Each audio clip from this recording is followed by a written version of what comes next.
Good evening. Tonight is November 5th, and this is the regular meeting of the City of San Juan Bautista Planning Commission. You will stand. We'll make our pledge of allegiance to the flag. I pledge allegiance to the flag of the United States of America and to the republic for which it stands, one nation, under God, indivisible, with liberty and justice for all. Thank you. Okay. Welcome to our meeting. Should be very interesting tonight. The first order of business is to approve the agenda. Roll call. Oh, I'm sorry. Thank you. Staff, can you tell us who's here for the record? Vandy Guevara. Here. Georgiana Delarson. Here. Pat Garrett. Here. Ernest Franco. Here. David Madera. Here. Thank you. Thank you. We have a quorum. We can conduct business tonight. The approval of the agenda. Is there any item that's missing, should be put down, changed, otherwise commented on? No, I think we should approve the agenda. Okay. Second. All in favor? Aye. Aye. Unanimous to approve the agenda as presented. Now we have the section of public comment. This is a section where any person in the public has the right to come forward and speak on an item that is not on the agenda. If the item is on the agenda, please hold your comments to that part so that it will all be compressed into one area and not get lost in the shuffle. This is the time, if you think we're doing a good job, you could tell us that. We'd like to hear it. But is there anyone who would like to say anything? I have a speaker card for roof replacement. I don't think that's on the agenda. So. Robert Winkler. Would you approach the podium, sir? As she said, my name is Robert Winkler. I'm representing Hardeen's Restaurant, 115 3rd Street. We have a Nickelodeon theater that we'd like to replace the roof on with a composition roof which matches our main restaurant building right now. We're in the historical district, but we're not in the historical resources inventory. The restaurant was built in 1900. It has a historical resources inventory as 5D1. The roof was recently redone on the main building with composition. That's what we want to do with the theater building, is put a matching composition roof on it. I have pictures here of the gallery, Okay. the main restaurant. Before you go too far, this Okay. this is not an item that we could discuss tonight. I believe you should probably go to the staff, and they'll set you up with the application and put you on an agenda. But we can't, under public comment, I can listen to you and refer you to the appropriate place, but we cannot discuss it because it's not on the agenda. Okay. But the proper place would be to go to talk with staff, and they'll set you up with the appropriate applications, or it may not even need review, depending on what you're doing. But they'll be able to make that determination, and they put you on the appropriate agenda if it's needed.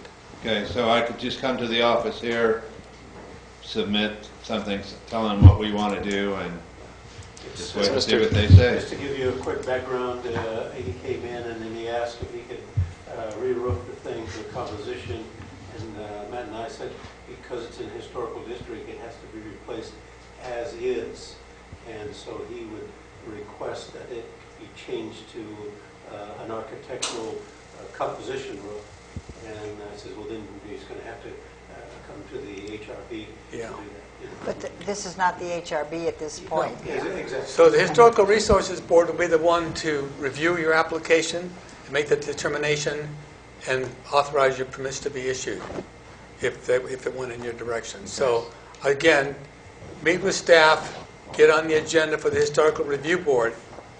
Yeah, I thought it was also a meeting tonight.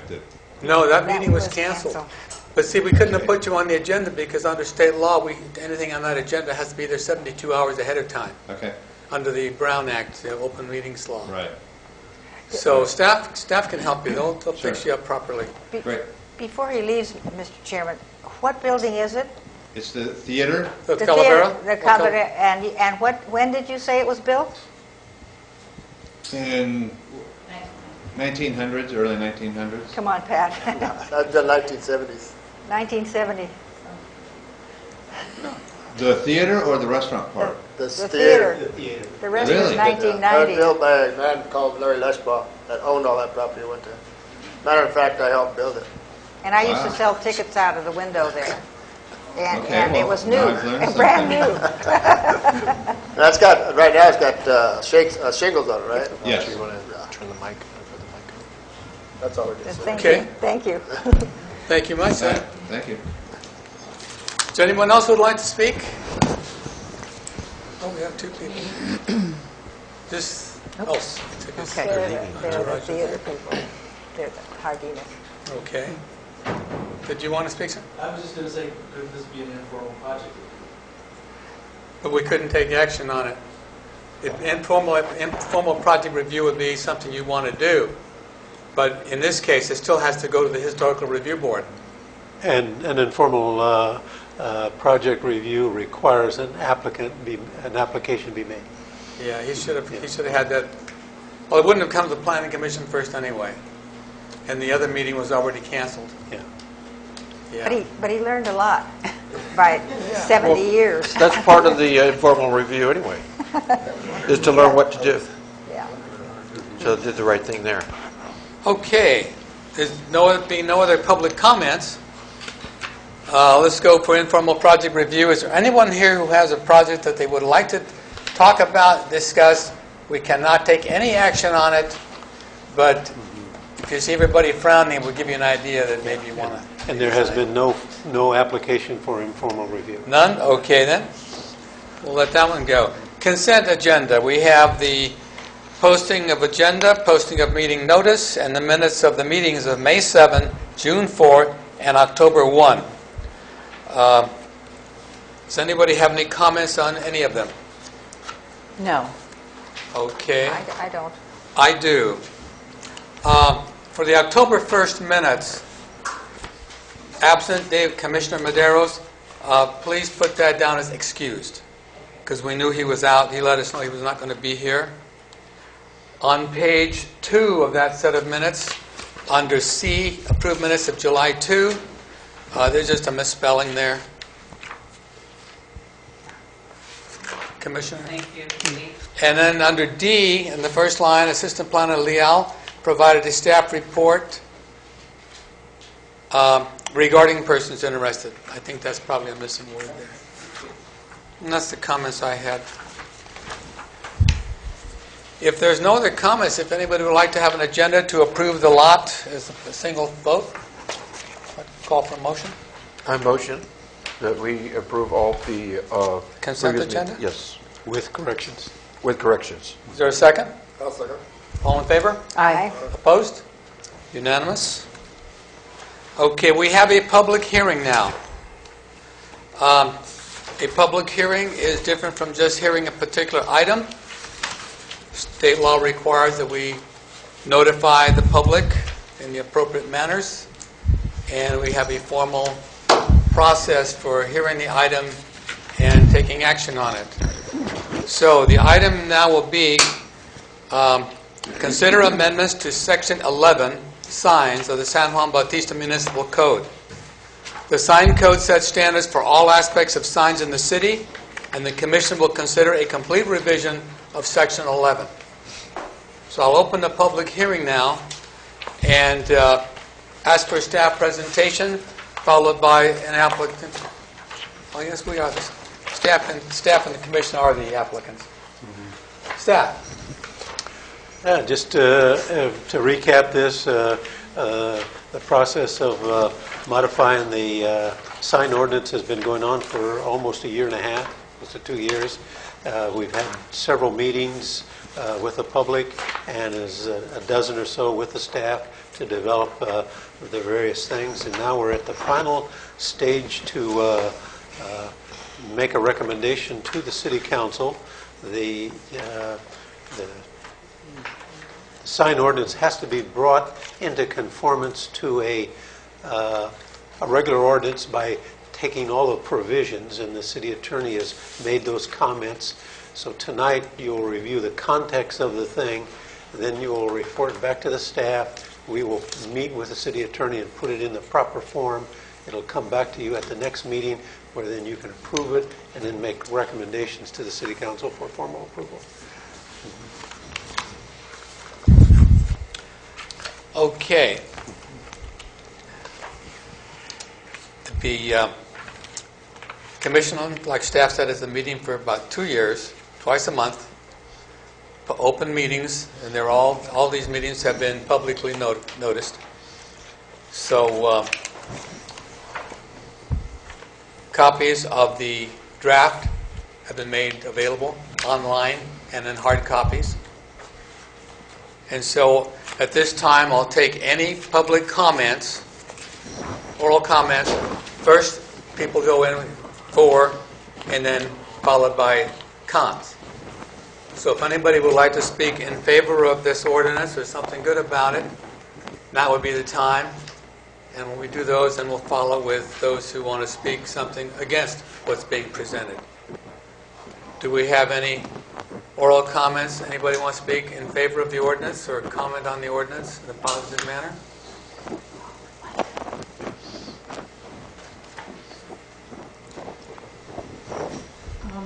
Thank you, members of the Planning Commission. Is it possible to get a summary for the benefit of the public on what changes have been made or what the highlights are of the ordinance? Oh my God. You know, we don't really know what's in there. We've been at it for 2 years. Everything's been changed. It's online. Everything has been changed. It's a new ordinance, Are there any major changes? significant. Significant. Is We there- dropped several pages. The first thing we found out in this ordinance, in this 20 pages of small print, was that there was a lot of items in there that had nothing to do with the law. It was more comments and niceties about we should do this and we should do that, which has no place in an ordinance. This is a law. It's not a maybe. It's a thou shalt do. And so we started with that. We reorganized it so that it flowed better. We're trying to make it very, very user-friendly. The price, the fees have been dropped. The fees have been dropped. The forms have been made a lot simpler. And we're looking for public health and safety, so that we're not looking at signs that you're going to run into, crack your head on, or that are going to block the view if it cause an accident because you couldn't see around the sign. These are all things that are put into it. But again, it's a completely new ordinance, and that's why we took so long to do it. And by putting it online, it was available to anybody who wanted to see it. We had meetings with the San Juan Committee, which I guess is a de facto type of a chamber of commerce, composed of basically business people in the city, business professionals. And they took copies home. Everybody reviewed it, came back to meetings, commented again. The biggest turnout I had, some 16, 18 people, was at that meeting. It was a public meeting that we held at Doña Esther, and it was a meeting with the San Juan Committee. So they were there, they brought their people in there, and we made it public. So I believe that we have made every effort to put it in the hands of the folks who are going to be regulated. See, the thing is, it isn't, government law shouldn't be here it is, your stock. I figure I'm going to regulate you. Help me make a regulation that meets the goals of the city and keeps you in business. So that'd be my short version. Is there any other comments? Questions? Okay, would anybody like to speak in opposition or cons?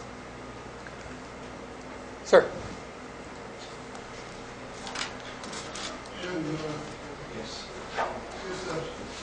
Is the commission, begging the commission's indulgence, I actually brought visual aids. I'd like to speak, well, first of all, my name is Larry Gerbrandt. I'm the owner of Rare Light Gallery on 3rd Street. I'm also a resident on at 29 North Street. I'd like to speak as an analyst and as a, which is really my real profession, and as a business owner as to what the impact of the current regulations are. So, and I thought that doing it on an illustrated basis might actually. I want to speak specifically. You want to use the... It's not going to hold it, but I can try. I wanted to speak specifically to the one section that deals with the internally illuminated signs. It's a very simple, this is the sum total of the regulations that deals with internally illuminated signs. It's Let's blanket. refer to that. It means all signs in the city in a business, inside and outside, are covered. It doesn't matter where in the store, it doesn't matter inside or outside, it is a blanket prohibition. I actually came up with a catchphrase that I think makes it very simple to understand. If it's lit, it's not legit. Kind of catchy. So we're going to apply that. If it's lit, it's not legit in the town of San Juan Bautista. I also call it the gray San Juan Bautista blackout. Now, Mr. Chairman, I know you expressed at the last meeting a specific problem with lighted ATM signs, especially those that were paid for by the bank, who had a major issue with that.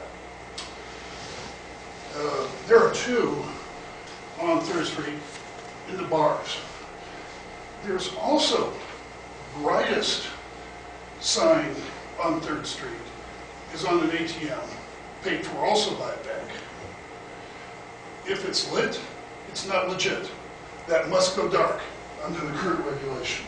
Is it, excuse me, when you say current, is it the one we're studying? Yes. Proposed. Proposed. If it's lit, it's not legit. Let's go inside the market, the Harvest.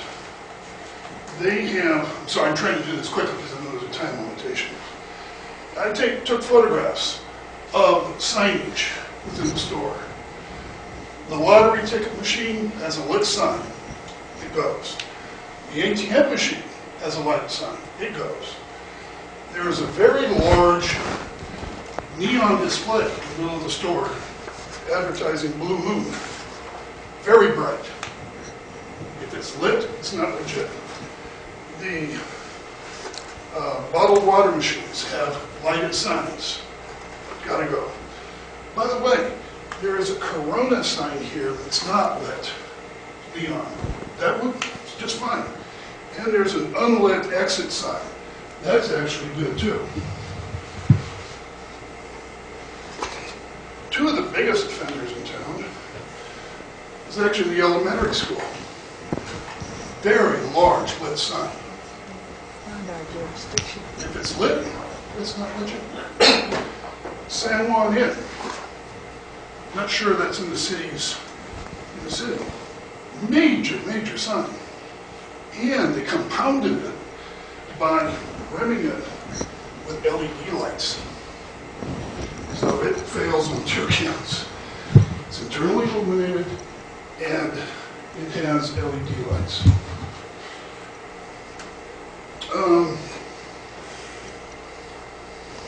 Along the same lines of banks paying for ATM signs is a tradition of soft drink companies paying for signage. And here we have some classic cases in the bakery where there is signage over Coke machines. If it's lit, it's not legit. Raider sign, it falls under the same category. So does the Jägermeister dispensing machine. It's internally lit.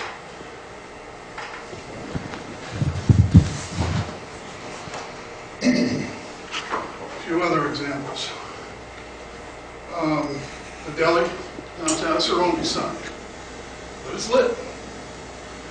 The jukebox is lit. If they want to keep it under this ordinance, they've got to get inside and turn off the lights. This is a store here. It's got LED lights all over. Now, Mr. Chairman, I've heard you say that you're okay with Christmas decorations. They have LED signs, even if it said Merry Christmas, which is a classic sign. But according to the ordinance, if it's lit, it's not legit. It doesn't matter what time of year, what season, what it celebrates, what it promotes, what it does. If it's lit, it's not legit.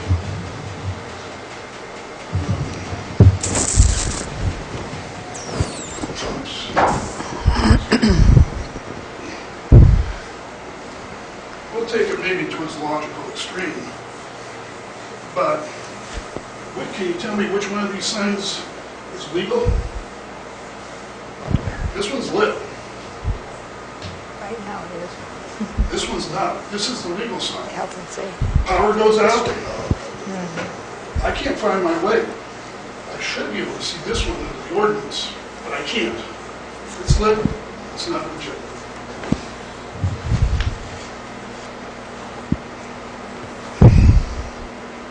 Finally,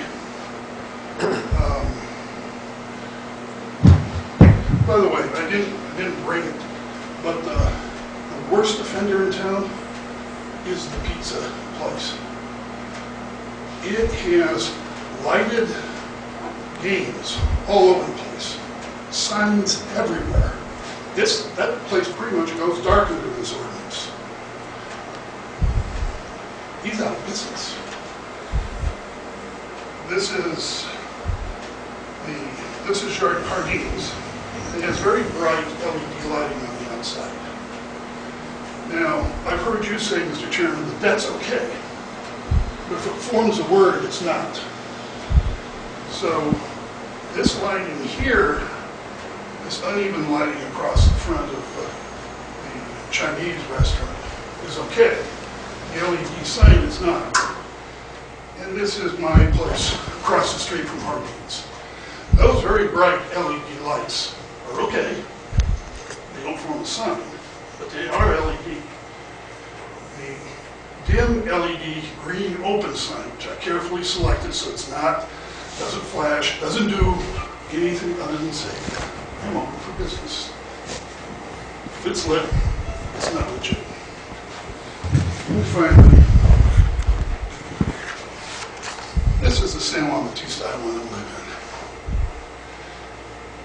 It's lit. It's beautiful. It's warm. It's inviting. It tells people, we're open for business. We want you to come here. We don't want it to look like a ghost town on Friday night where nobody's at home. Thank you very much. Thank you, sir. Okay. Does anyone else would like to speak on a con? Or pro, whatever. Do I need to give you? I wanted to know... Your name is? Oh, Margot Tankersley. And I was trying to quickly read the draft here. Could you explain to me the sandwich board signs? What has changed or what you have in here about those? The A-frame signs, we have sidewalks that are very less than flat. And we have people in wheelchairs and other accommodations. We're trying to negotiate through here. And there's also an off-site sign. And I guess what really started it was the fact that it was a safety issue. And so the commission, in pool of wisdom, chose to not have them, or to have them not be allowed, I guess is a better way to say it. Because a couple of the businesses I know that are down the side streets, it kind of gives them a way of being noticed. Right, but it's Yeah, it's true. But again, it's in the public right-of-way. In the city, anything that happens, if somebody hits it, runs into it, hits it, anything happens, it's the city's going to take the rap for this. Now, I have thought, again, what is the best way for the folks down the street? And I think there's a more effective use of signs, even overhanging signs, that'd be more effective than having to move this thing in and out or up and down on a regular basis.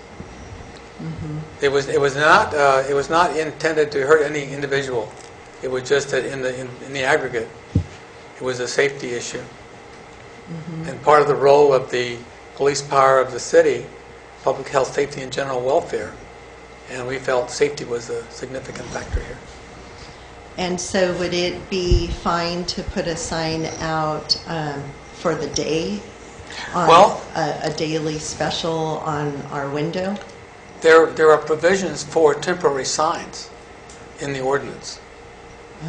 And, so many days before and after. That wouldn't be an issue.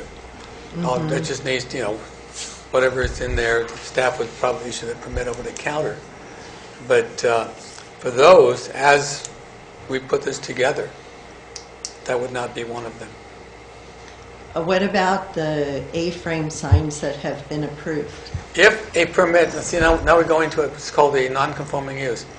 If a A-frame sign has a permit, it's allowed to continue until that thing, just is destroyed or reaches its economic life, or you put it away or you move. It does not go with the next guy. But anything that has a permit is basically using the term grandfathered in. And if like I said, until it changes, the whole intent is to allow the person to recover their cost of investment, and that's the amortization period. And then, but if you got a permit, you have a permit. You mentioned The uneven... permits go to the land. So, You mentioned uneven sidewalks. When would we discuss an issue about fixing those?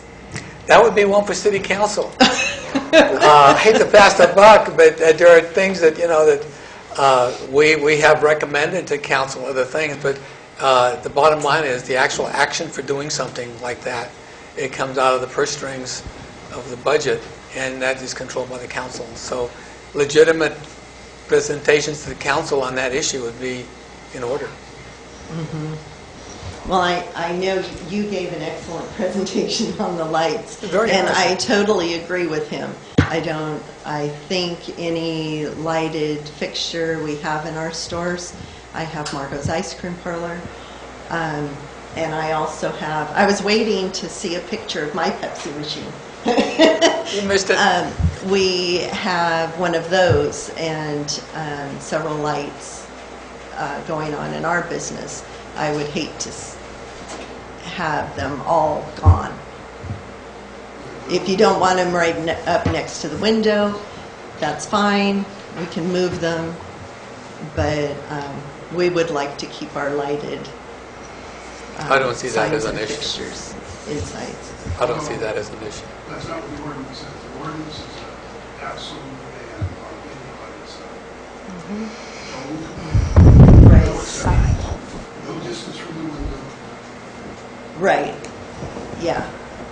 And That's what I'm saying, though. If you don't want them next to the window, that's fine. We'll move them further into our business. But we would like to keep them within our business. That's something that I would look into just to make sure that this is not what we intended. I mean, the Coke machine has to have lights so you can see where you put your money. And the back of the store, there's all kinds of things happening. But I don't think the intent was to, make it illegit. But no, it's, I could see some, I'd be glad to look that over. Okay, thank you. You got us thinking. No, I think it's important that it should, no. I'm really not trying to No. I'm trying to make an important point about the fact that it's an unsubtle ordinance, and it has no flexibility to it. And it has to be blanket enforced. You can't say, oh, well, 6 feet away from the window is okay, but 6 inches from the window is not. That's not what it says. Well, And there's no room for interpretation. There cannot be. well, what you want to do is you want to have an ordinance that when you read it, it says what the council. I say the council because they're going to have to adopt the final document. Whatever that thing says, it should be what the council intended. And if it isn't clear, and you may have brought some stuff up that maybe this question. I'd like to get rid of those issues, the questions, so it says this or it says that. And so there's no interpretation. You know, with Ms. Tankersley or the deputy city clerk or one of us looks at this thing, it should mean the same thing for everybody. I also think it would be unfair to the city council to basically know that there are issues and basically, as we do in Washington, just kick the can down the road. No, we've been. Let somebody else deal with it. So, No, we have been pulling it back on ourselves for the last 2 years. but The this comments is come This in. is where we are. If it's lit, it's not legit. Well, like I said, if that needs review, we'll look at Fair it. enough, thank you. Sounds good. And that he's really referring to page 9, section 1110, 100, B. B. Item B. Yeah, B, yeah. It just says internal illuminated signs, neon signs, fluorescent and phosphorus colors, flashing lights, LEDs, lights emitting diodes, and moving signs are prohibited. Yeah. Well, And perhaps it should be maybe a little bit articulated and maybe, you know, because I think the desire of the thing is that we didn't want bright signs like Las Vegas, you know, and flashing and stuff like that. I'm Well, I not see. sure this is even new wordage. Yeah. This is quite possibly could be from the original. And obviously, it's never been an issue that we go after people for having lights in their buildings. I mean, that's just not reasonable. But it's, well, but If you're gonna take it literally, then it if could- it's a code, it must be enforced. I mean, that sign in front of the elementary school has to be. That is dark. not our jurisdiction. We can't Well, choose. okay, how about the San Juan sign across the street? It's a lighted sign. It must go dark, if a sign has a permit, but it's not and grandfathered. and in the wisdom of the council or whoever issued the permit, gave them lights, that's a valid sign. It may be non-conforming by today's ordinance, but it is a valid sign. Now, one thing about school districts, they're nasty to work with. To build a school, you have to go to your planning commission for recommendation. Thank you, guys. You go back and you do what you want. And we have no control over schools. We like it when they work with us because I'd like to see signs that come through that are consistent with, you know, because that's the entryway to the city. I would like to see all the signs, have the same historical theme, not just what's the cheapest thing we can put up there. But again, trying to get cooperation with the school district is one thing. But if their sign is legitimate, has a permit, then they're allowed to keep it. And anybody who has a sign, it's grandfathered in. I call it the ordinance calls it non-conforming. It was legal when it was issued, but when we changed the rules, they still had the document that says this is a legitimate sign. Now, if they take it down, the building burns down, the new guy comes up and builds it to code. There are 3 grandfathered signs in code. Only. No, by state law, anybody who's got a permit has a non-conforming, and we changed the rules. That sign is non-conforming. Remember, it had to have been legally issued.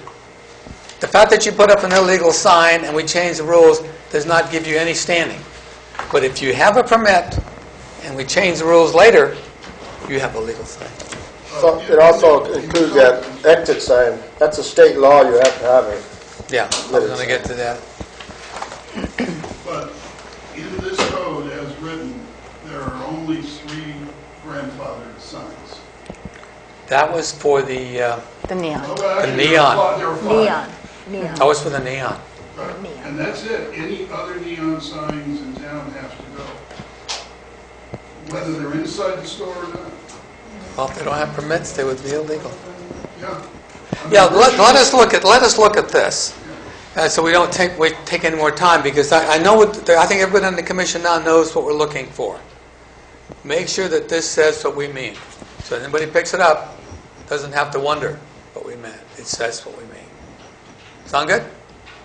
Thank you. Is there anyone else who would like to speak for or against? Okay, at this point, is there any written comments that have been submitted electronically or paper? Snail mail? No, I have not received it. Okay. No comments. Now, staff, do you have any comments you'd like to make on what you've heard so far? I think only that maybe Larry brought out an important part of the sign ordinance to both Matt and I, that once it's approved, then Matt and I have to enforce it. And if it does have some ambiguity in it, it's really tough to enforce. So Yeah, I think correct. that we should spend some time to clarify that so that it's more user-friendly but more enforceable too. Okay. Okay, commissioners, now we go into discussion by commission. Anybody want to make a comment or two? Georgina, you're chomping.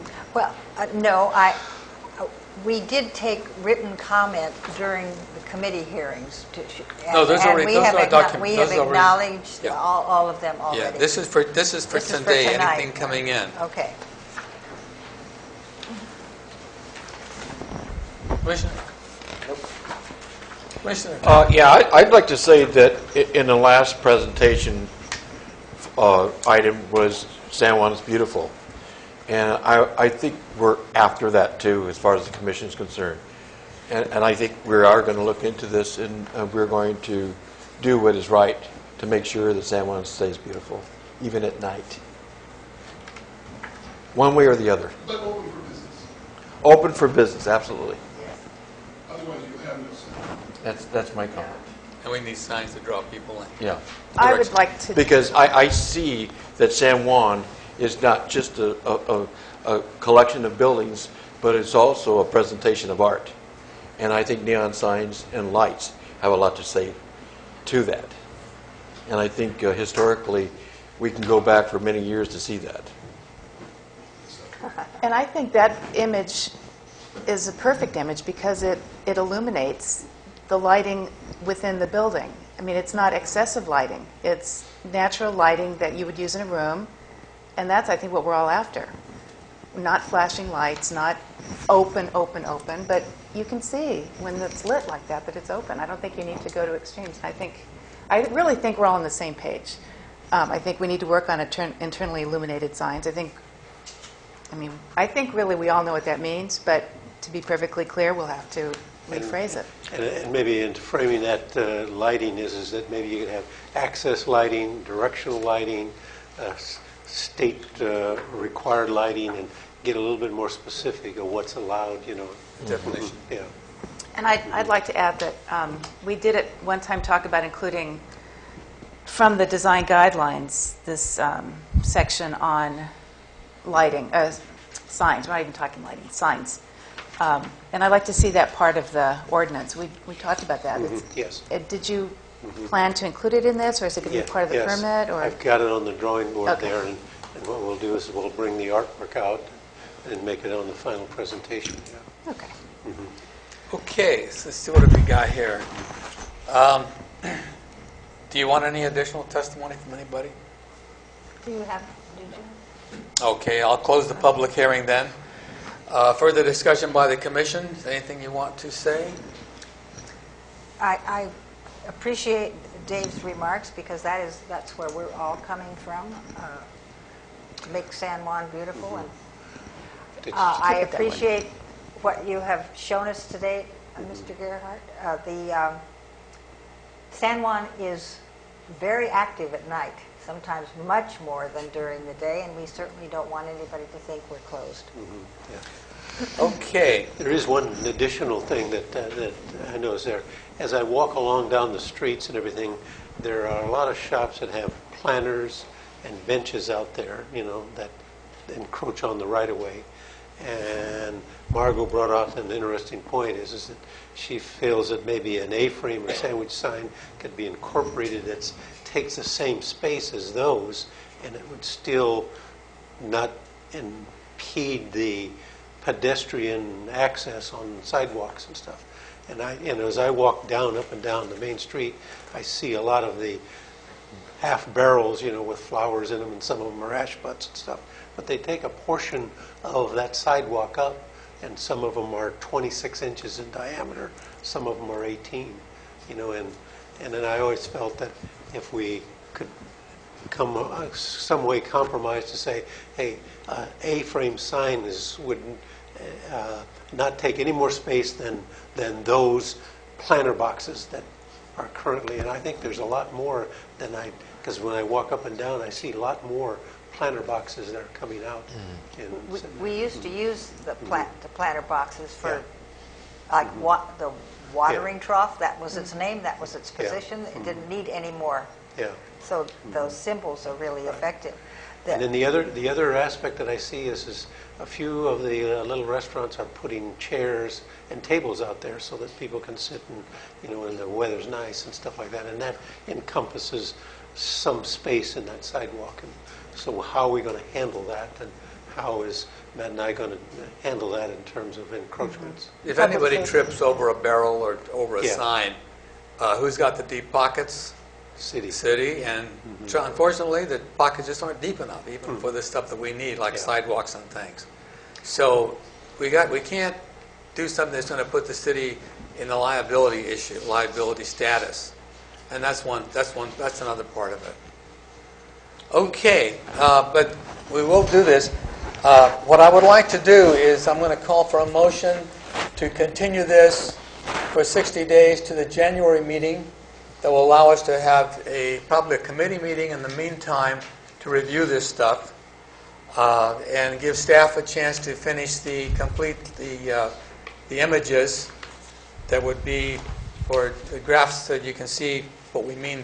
Ben was drawing out some of these things that look complicated, and give us a chance to get the final document. The staff, you mentioned that there was some issues with the city attorney.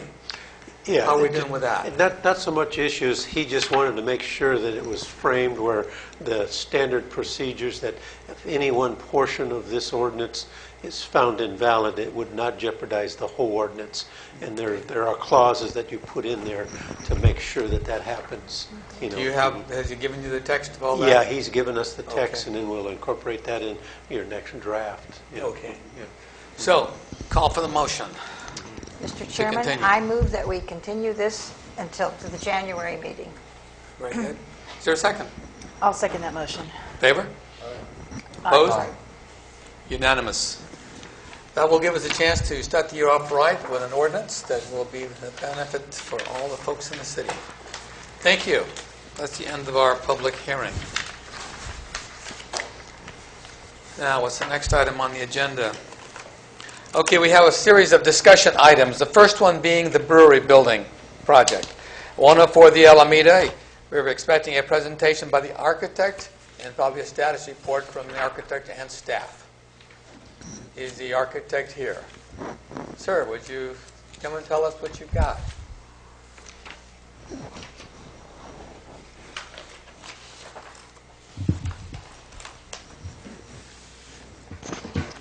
Your name, sir? My name is Charles Weston, and I'm with Weston Mouse Architects in Morgan Hill. And we do not have any illuminated signs to deal with tonight with regards to the brewery building.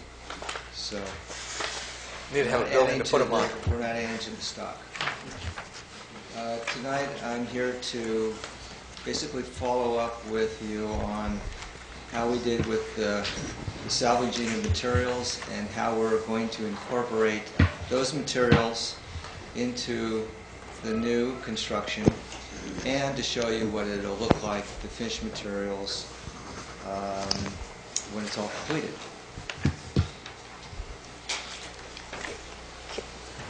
Do we need to have more people be able to see this? Do they have copies? I have a couple of Am I okay? We were just wondering if the public has access to these. Do they have any copies of this? No, but They they need it? don't. But Matt could pass his around. He's And not you can using take mine, his. I'll share.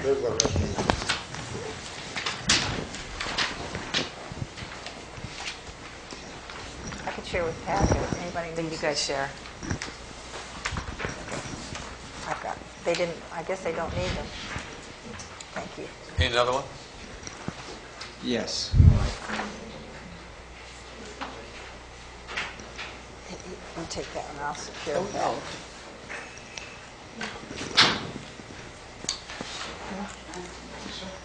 What is it? Is that good?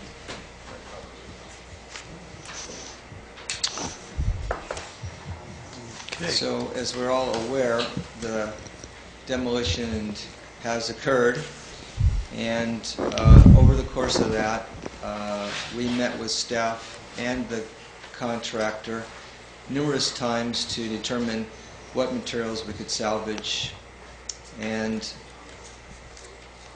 we stockpiled those, and they're ready to be reassembled into the building. And I wanted to give you a couple of materials here that we're going to use that were part of the original structure and the shingles that are intended to be used for the roof.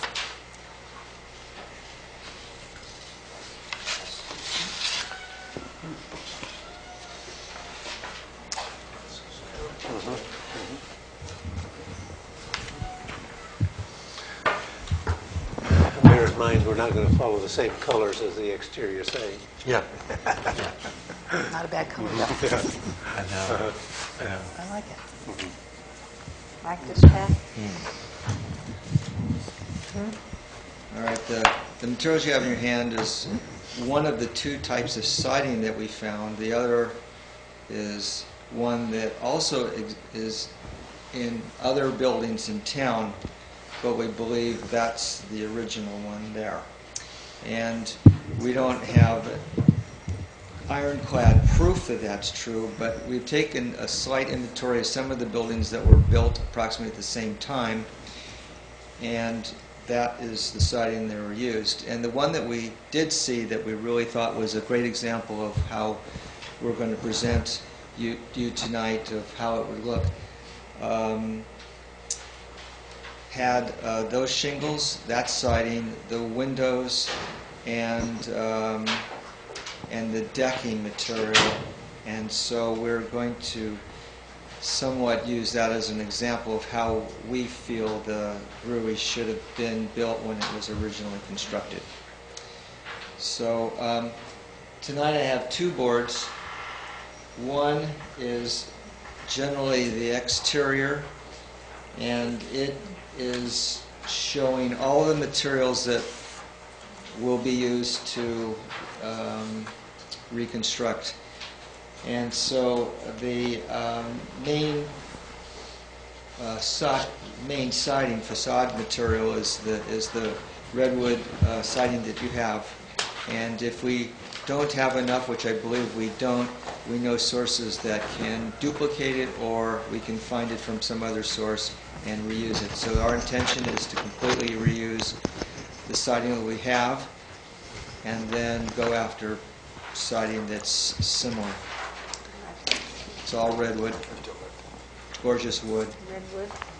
Wish we could have saved it all, but it's in pretty bad shape, and when we took some of it out, it just splintered. The roofing material, which comprises the second most of the composition, is the roof, and it's going to be a wood shingles, and you can see that on numerous buildings here in San Juan. And the windows, we believe, will be 6-pane double-hung windows. You'll see those. Masonic Hall has them, the Vicky Cottage has them, and there's numerous places in San Juan that have this, and I believe that's the way we should go with it. And you'll see those there. We have a couple that we did save. We're going to reuse those. There are some just double-hung ones that we don't know where they came from. I'm sure there's somebody in behind me that will be able to identify when we swap that window out and use this window, but I believe all those are going to be removed and replaced with either one of the original ones or one that's exactly like it. Wood, no compromises.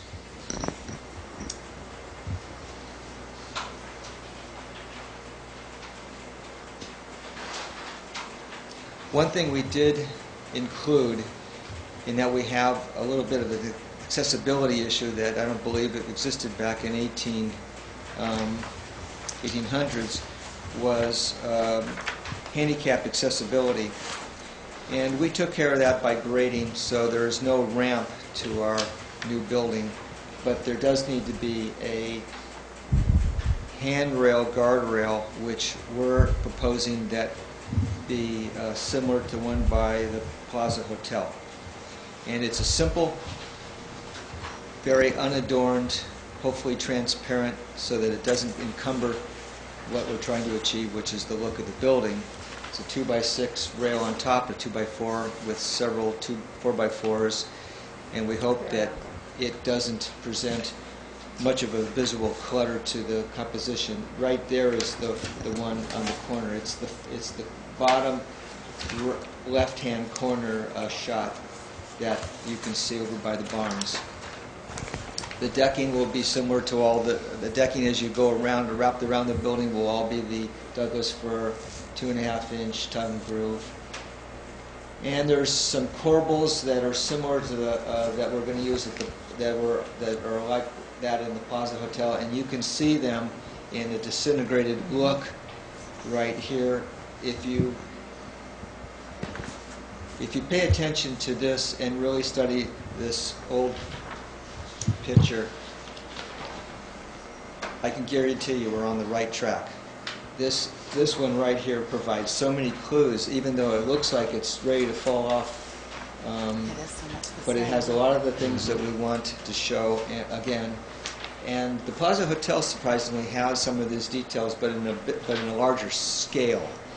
The Vicky Cottage also has some of these details, not exact replicas, but the cottage was built only, or was in existence when the brewery was built on Mariposa and Monterey or Alameda. And so we feel like there may have been some snatching of those details to construct the brewery. We're proposing to put a piece that highlights the windows, above the windows, and it's the bottom right-hand corner window. That shows a fairly unadorned 1x4 all the way around, except for a trim piece that's a little bit more ornate, not totally tricked out, but it does show a cap, and I think it's a nice inclusion. I think that was part of the original structure.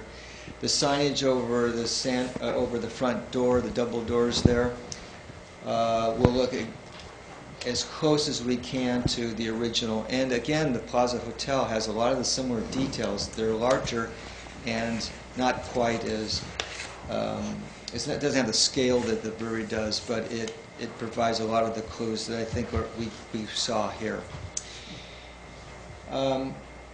So for the exterior,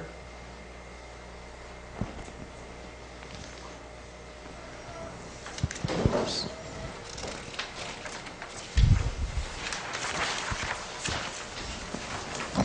I didn't want to get into the exterior before I talked about the salvaged wood. And I was intending to show you that with this section. And be simplistic about it. There's big pieces. There's 6x. There's some 2x. And there's some decking. And all of those will be either used for the roofing. At one point, I have a picture that shows the roof off.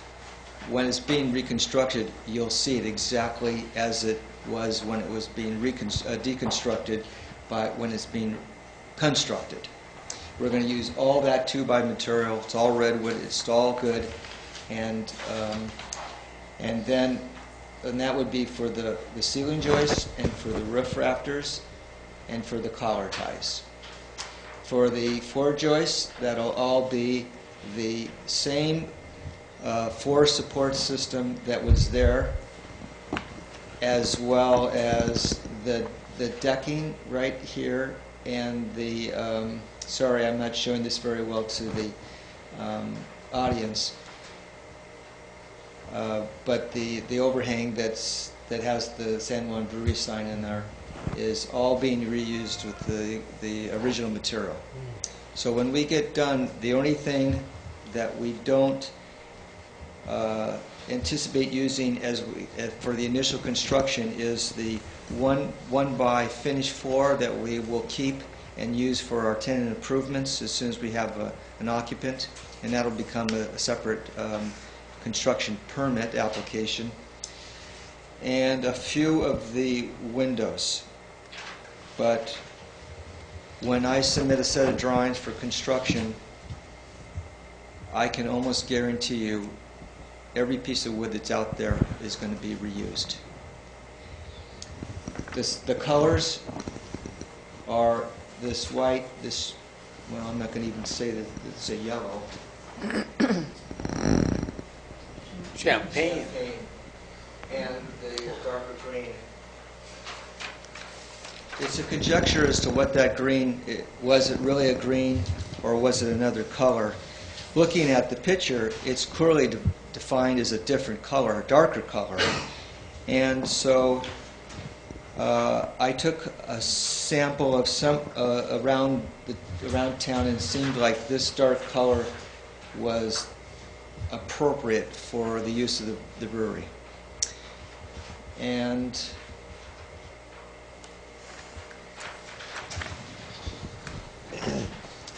so we have three primary colors.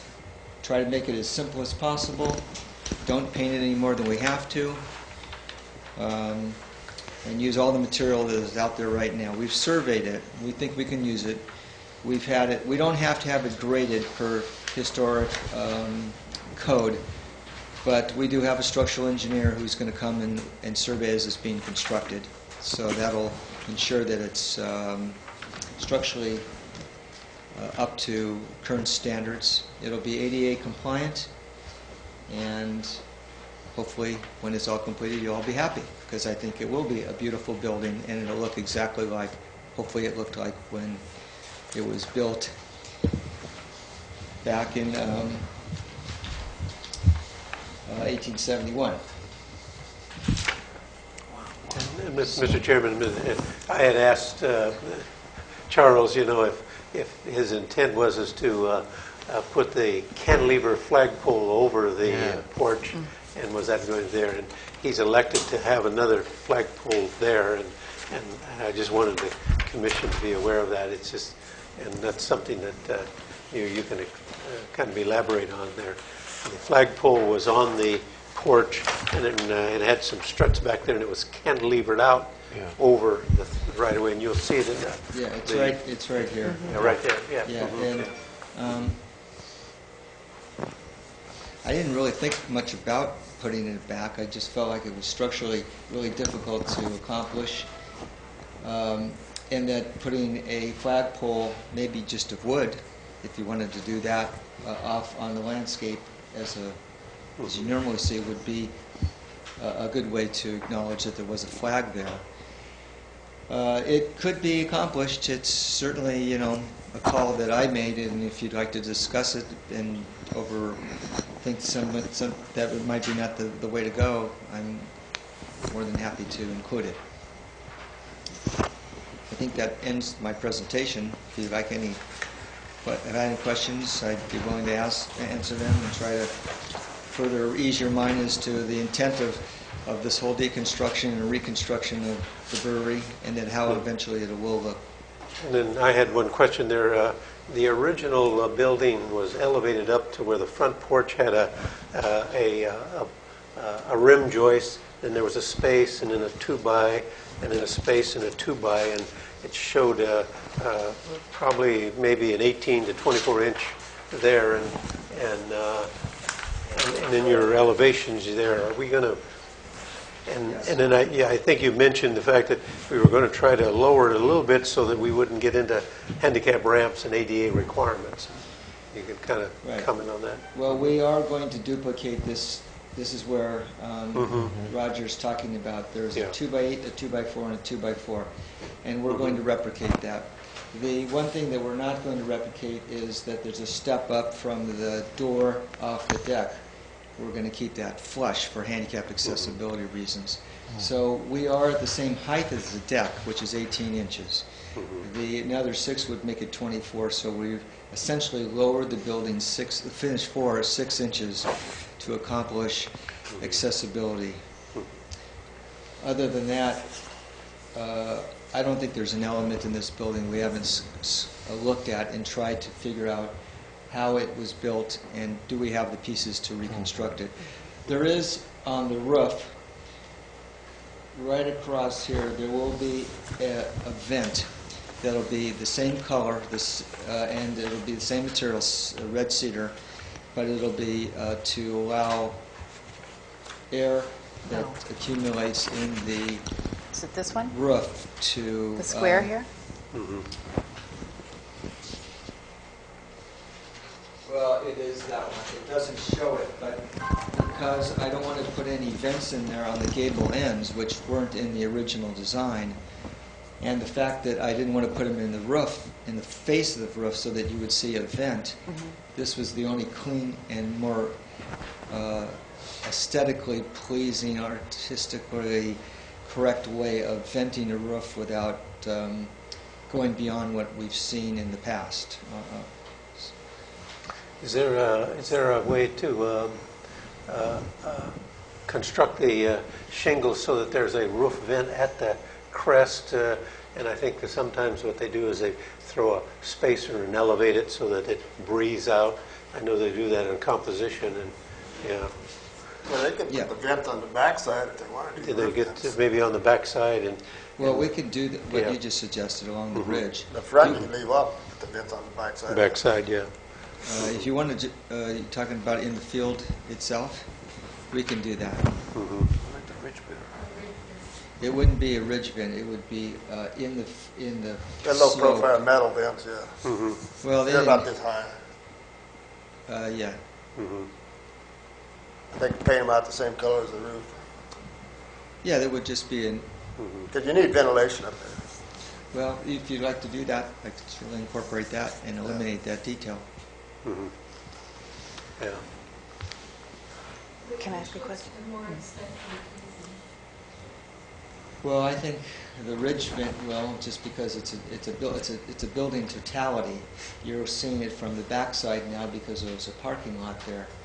And so, as it was before, you really only see the front side and perhaps some of the sides because there was no access to the back. But now we have access to the back because of the parking. People are going to look at the back and see something that essentially wasn't ever there. And I think at the time when the building was built, there wasn't any building codes, but today the building codes require it to be ventilated 1 1/80th of the square footage of the thing. And so that's the the building code that's required. Yeah. Okay. I have another question. Is the fire department going to approve these shingles? A lot of towns now, they're against a lot of use wood shingles on the outside of the building. Well, They got to be fire retardant and all that. the building will be sprinkled internally. It'll be sprinkled. That's it. There's no fire retardant materials. Now, I know there are fire retardant shingles. Right. I'm not sure they're going to look all that great, but they are there if we really wanted to go down that route. But then again, to everything other underneath the shingles is wood, and so and the walls, the gable ends are wood, so it's So it's a what's nice the code? gesture. What's the code now? Is it? Do we have to have fire retardant shingles, or do we not have to? It's not required. It's advisable from the Insurance Rating Bureau and the insurance that provide insurance. But, so. Yeah, they're not required to have. Commissioner Guibert, we have one moment. I really appreciate your attention to the detail and the historical integrity of the building. I really do. And I appreciate that you're going to be reusing as much as you can. But I am concerned, and I have been concerned, about how the materials are just sitting out there open to the public. They're really not secure. Is there any plan to put them in a pod or anything? Or? Well, I think there are some ways to store them correctly. And I'd be glad to give that information to the owner and the city manager and see if we can get that to happen. Okay. Especially with the rain coming up, none of that material has ever seen the light of water, and it's going to torque quite a bit if we don't keep it in a stable condition. Good. Things move so rapidly on this job that you would come down one day and the frame was all up, you come by the next day and everything was down, piled neatly over in a corner.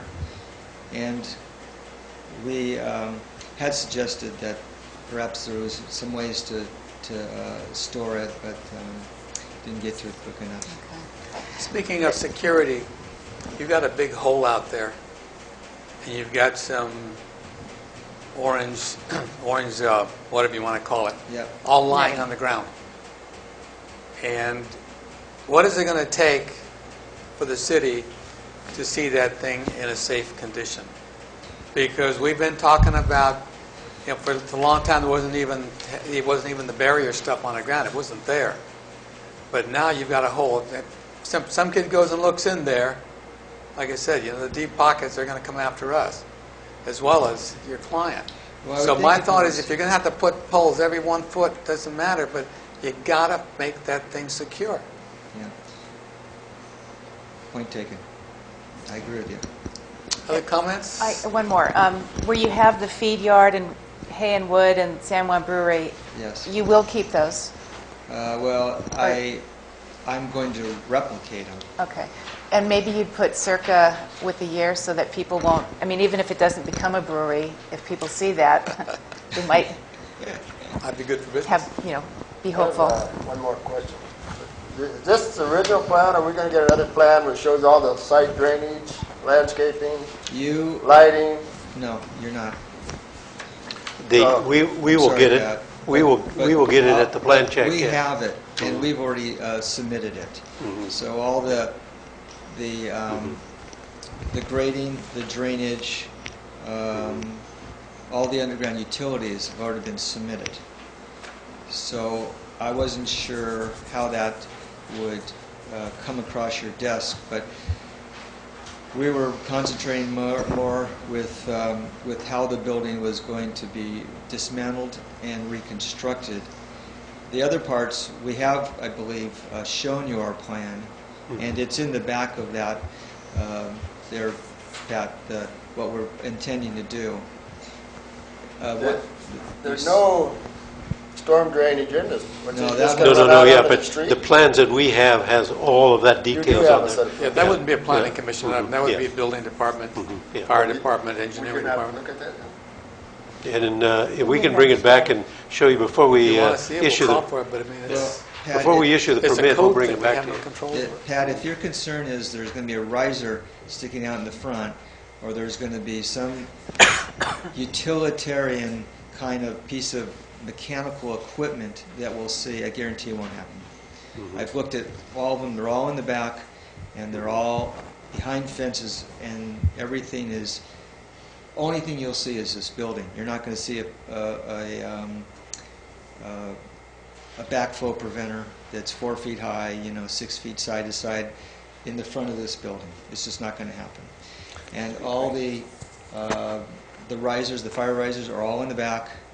The transformer is in the very back. You won't even see that from the street. It's so far removed from the visual aspects of this project. So, yeah, we could show it to you, but I know that's what you're probably thinking, and I'm with you on that. I don't want to see any of that. And we've looked at it and reviewed the plans in detail about where all of the sprinkler systems of each of the buildings come from on the backside, and where the fire hydrants are, and then all the underground electrical, storm drainage, retentions. Okay. We have another public comment.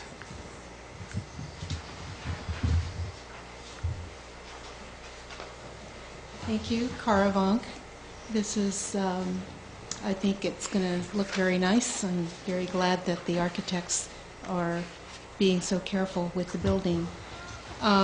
Just in terms of the shingles, since that came up, and I know it's come up before with our fire marshal, it's my understanding, and having put wood shakes on my roof on a historic building recently, you can get the fire-treated ones. You know, they're impregnated, and they look pretty much the same. Apparently, they don't. The useful life of the shingles is somewhat compromised with the with that material. So I think that's something you might want to be aware of, and interfacing with the fire marshal, who I think has to sign off on it as well. And I'm very happy to know that backflow preventers are not going to be visible, because frequently with a historic building, you know, there's all this review and everything looks beautiful, and then all of a sudden these big, ugly pipes, you know, stick up in front of the building. So I'm very happy to know that those are going to be hidden. I'm just wondering if the commission will have an opportunity to look at the parking and the surface materials and the landscaping and the lighting, because I think that... Your parking plan is on one of the pages there. Right. And we will have the final... There was a landscaping that was approved. Or already? It has to come back. Was it staff? Was that The landscaping plan will, when they select and do the last thing, that will be brought to you. Okay. We gave them a list of the street trees and stuff like that, and then they'll have that with the irrigation system, stuff like that. And that's a city-controlled item. Yeah. Well, I mean, there's no maybes. It will be. There will be landscaping to the approval of the commission. The lighting has been reviewed, and to make sure that it conforms to dark sky requirements and hooded and everything is forwarded. There's many conditions on this permit. But historically, those issues have come before the Historic Resources Board, so that they can take a look at the surface materials, what kind of brick, you know, configuration, make sure it conforms to historic patterns, the lighting design, that, you know, the actual fixtures, what they're going to look like, to make sure that they, you know, fully integrate with the design. But they will come back. But again, at this point, you're saying that, but I'm not hearing it from the city manager. Well, you're hearing from the planning commission. No, what happens is that you've got a project, and if you don't have approval, you're not going to go into all your exotics. You're going to get your permit first, get your basic stuff, and then you build on top of that. But there's no question about everything has to come back to the commission. It's either the commission or the HRB, one of the two. Okay, I'm very happy to hear that. Thank you. Hold us to that.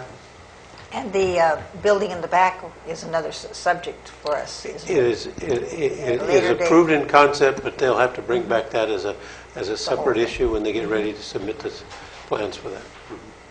Okay, thank you. Okay. Are there any other comments for or against or in between? Sir. Richard Ponce, 93 4th Street. I provided this old picture, by the way. All I can say for you is thank you. And if I remember right, we were talking, when we first started, this project, we were talking about restoring the building, and we talked about different periods of the building, different years. And I think we were concentrating a lot on the 30s and 40s. Well, we lived there in the 30s and the 40s, and the porch, the way they have it in the plans here, they have the canopy has a flat top. And when we lived in there, it was at a slope. And if you see some of the buildings downtown, the buildings that don't have a balcony, the roof is sloped. You've got a nice slope on the canopy. And that's the way it was when we were there. And I think it adds a lot more if you have a little slope. You can see it from the road, you can see the shingles. And that's the way it used to be when we were there. And the porch used to wrap around, all the way around to the side door where the Pierce Lane is. Oh. That porch used to wrap around to the door. Down to here. the kitchen door. That was our kitchen door. Do you know what I'm talking about? See where Pierce Lane? Yeah. Yeah. Okay, that door we used to wrap all the way down to that door, that entrance door there. And the porch also used to, if you look at the old picture, the old brewery picture, you'll see at the bottom of the porch, you'll see a little gate. To the left, you see that gate on the bottom of the porch? Yeah. You can see the hinge on one side, two hinges. Well, that used to be a gate that would go down into the cellar. There were steps going down into the cellar. And that's the reason that gate was there. And the porch went all the way up to that gate. You can see the pole up there where the porch extended all the way up to there. Other than those little details, I think it's great.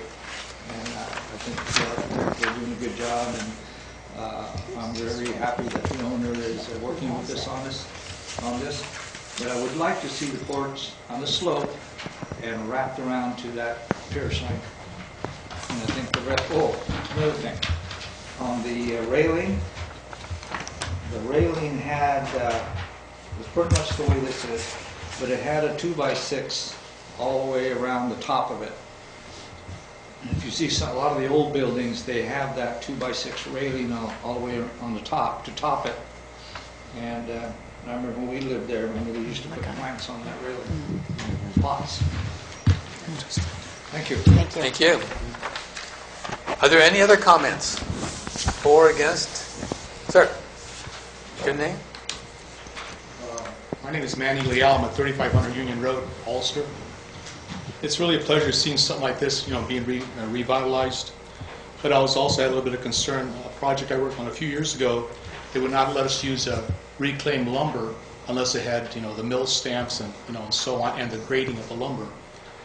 Also, where you're using sheathing for the sake of shear, if it's being sandwiched between materials that are salvage materials, it should be all new materials since it is being sandwiched in, because that will increase the longevity and the durability to the building itself.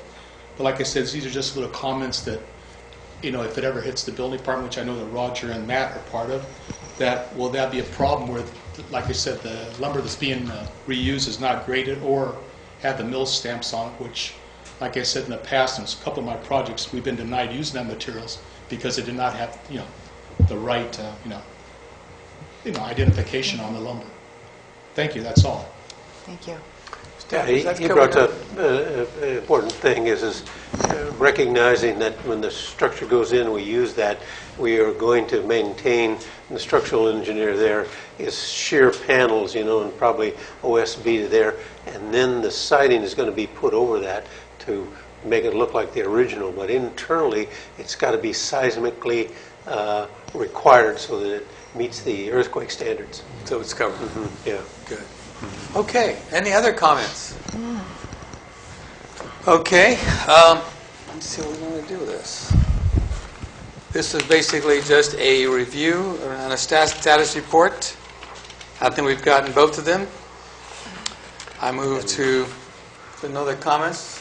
What I would say is that we can give the architect the direction to go ahead and then finish the design and get ready to submit. That's the only thing that was keeping us.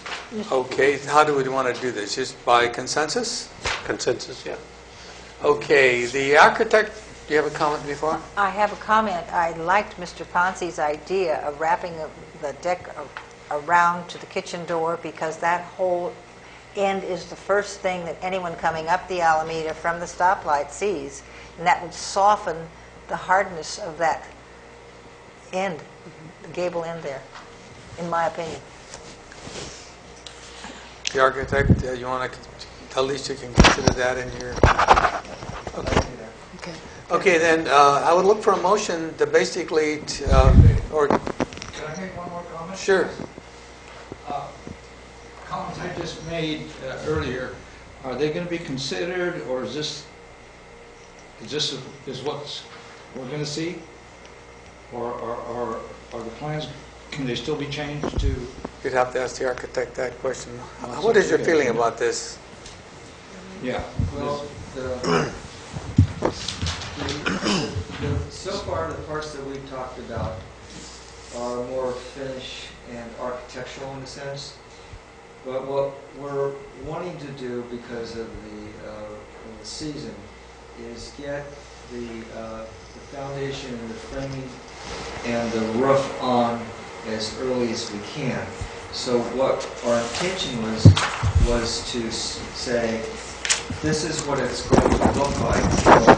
We're going to submit a set of plans prior to this that will accept these finishes so we can get going before it just completely messes things up with regards to the rain and the weather. Okay, if you can drop a copy to the Planning Commission, we'd be glad to look at them. So our comments will be included in the plans or not? Well, it'll be. I think the word is considered. They will be in the plans, but what I want to submit for is just the structural part of it. So That's far, the foundation, and I'm not concerning the deck and where the brewer sign is, and if we wrap around it, it's structural. It is structural, but the way I'm using the word structural means the building standing up. So I want to use as much of the historic built wood that's there, get it inside and covered up before it rains. And some of the details that are suggested tonight, I will incorporate into the plans. Okay. Thank you. But my question here is, when we start making changes based on what aren't we worried about what period we want to demonstrate as far as what architectural presentation we're going to have, or are we going to have a combination of the 1900s and the 20th century? I mean, I think you are going to get. It's going to be a mix. Because obviously, this wrapping around to the door did not appear in this. Yeah. And perhaps there's a picture of it, so I was going back to more of the 1870s kind of a look. Yeah. So there's also the craftsman gable ends that appear there now or were there now. Right. That we're not proposing to put back, and so those may have been added at the same time that wraparound. I don't think we're getting the pure sense of what from the very moment it was in existence we're going to get. We're sort of 99% or 95% of what we thought it looked like, and then a few 5% of some additional little things that were there for a long period of time. Yeah, I think in all the meetings we had, we talked about different periods, and we were going to incorporate, I remember clearly, 30s and the 40s when we lived there. That's the reason I made all these comments, otherwise I wasted my time. We were going to incorporate that in the finished product. Okay. If I understand your position, though, the building will stand with or without the decks, but we need that building to protect everything that's going to put in it. Yeah. The decks and their actual construction details will be in the second submittal. Right. But it won't. It's not going to hold the building up. You got to get the basic building. Right. We want to get the foundation in, floor joists, the walls, the roof, and the shingles on, so it's weather tight. Okay. At this point, then,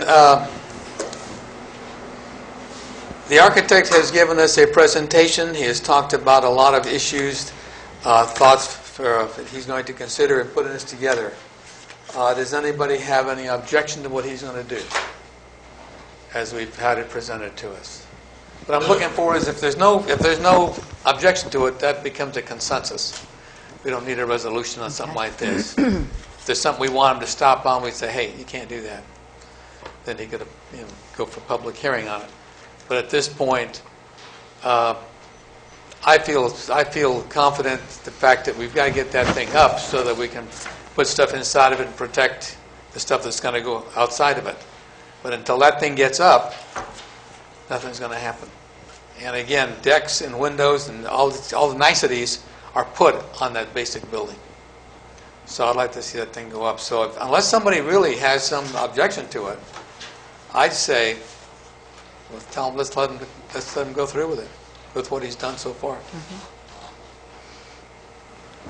I agree. I agree. Okay, if there's no objections, the consensus of the commission is that you're on the right track in the interest of the Thank city, you. your Beautiful. client and us. All right. Well, good. Keep us posted, though. Stuff comes up. If you can't make it, send something to via staff. So this is where we get a picture of what's happening as it grows. Well, I think you're right. We're going to do some exterior plans that show the brick layout and the lightings. And we have a small trellis, too, that's going, forces everyone into that center area that we're going to show you. Okay. Sounds good. Thank you. Okay. The next item on the agenda is Harvey's Lockup at 27 Monterey Street. This will consist of a review of compliance with the use permit's conditions of approval and a determination whether a revocation hearing is in order. When we got here, there was all kinds of comments about things that were supposed to be done that hadn't been done. Then we started looking at use permits, and I asked staff to start pulling a bunch of permits and just go through them and say, hey, these were conditions of a permit. And they were not maybes, they're not you should, or it would be nice if you did. The permit is an extension of the ordinance, which is the law of the city as adopted by city council. So that permit carries the weight of law, and that makes anything that happens in there a violation of the law, depending on what the gravity of the problem is. So, if you had 10 conditions of approval, they should have been done before you occupied that building. Unfortunately, in the history of the city, there's been a laxity in performance reviews, compliance and performance. These have been issues, but I think that's behind us, because this city is not going to grow unless we get on the bandwagon and have a good set of laws and enforce what we say. And if we're not going to enforce it, we shouldn't have a planning commission doing this. So, the Harvey's lockup had several conditions of approval, and all we kept hearing was that they had not complied. Then we heard that they met with our city manager, and a couple of years ago, after 2 years, nothing had been done. And now we're at it again in 2013. So now tonight, we're going to go through the conditions of approval, and we're going to determine whether it's such that this permit should be revoked for violation of the law. And if the determination is made to have the hearing, or the public hearing for revocation, we will set, just like we had tonight, a public hearing. That will be, I guess the issue is, why should this permit not be revoked? If it is revoked, there's a right of appeal. If it's not revoked, there's still a right of appeal by anybody who would be aggrieved by the decision of the Planning Commission. And if the council doesn't give them what they want, the next step is the courts. But at this point, this is the lowest level. Right now, let's go over the permit and see what is happening. Why have the conditions of approval not been met? And I guess what my interest here is, across the street, there's going to be a subdivision of a lot into 2 building sites. We're getting curb, gutter, sidewalk, public utilities, everything, before the building permits are issued. That person's going to look across the street and say, hey, wait a minute, didn't he have the same conditions over there? Why are they not being met? Well, a couple of years ago, that might have been, that's the way it is. Today, compliance is the way it is.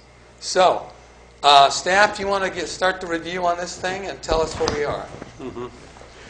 Well, of the conditions that were put into effect back in 2009, there was a number of, from the planning department to public works and the fire department. Some of them have been complied with and some of them haven't. Some of them have been complied with partially and some haven't. When I came on board, I met with him and we went through the plans on the sprinkler systems.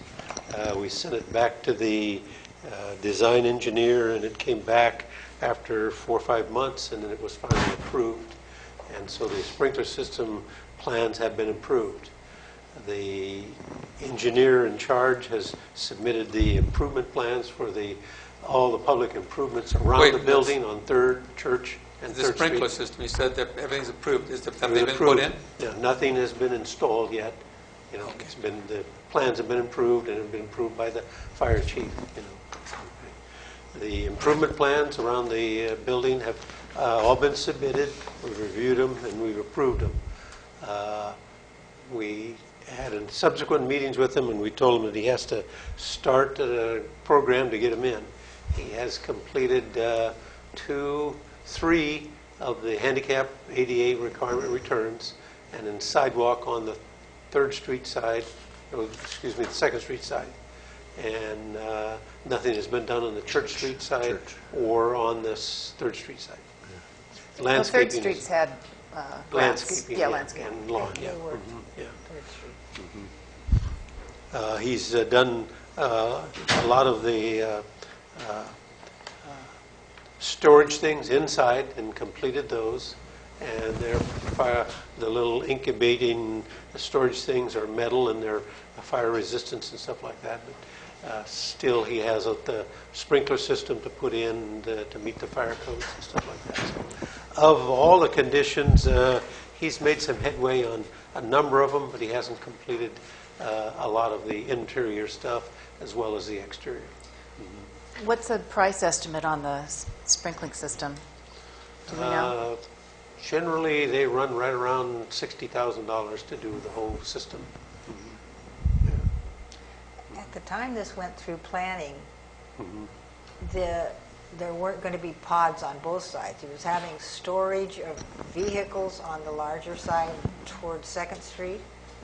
That's all been changed. So would that modify some of these requirements because he has installed pods rather than having any kind of vehicle in there with gas and oil and so forth? Well, when I first came on board, there was vehicles in there, and then he's converted those over to pods, more into storage and less into vehicles. And the reason is that I kind of raised the red flag is that without the sprinkler system in there, I didn't want any vehicles in there that had the gas potential to ignite and start the building on fire. How about just the exhaust from the starting of the engines? Yeah. Yeah. So that really, that whole... Plus, there's living quarters in the 2nd story. Are they still occupied? Adds to the problem, yeah.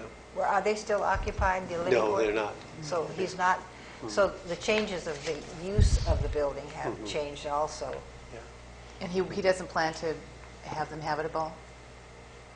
The upstairs? Well, I don't know that. Well, has he done the firewalls? Yeah, he's done some of the firewalls and not all of them. Okay. Yeah. Is the applicant here, or not the applicant, is the, let's see, He has submitted.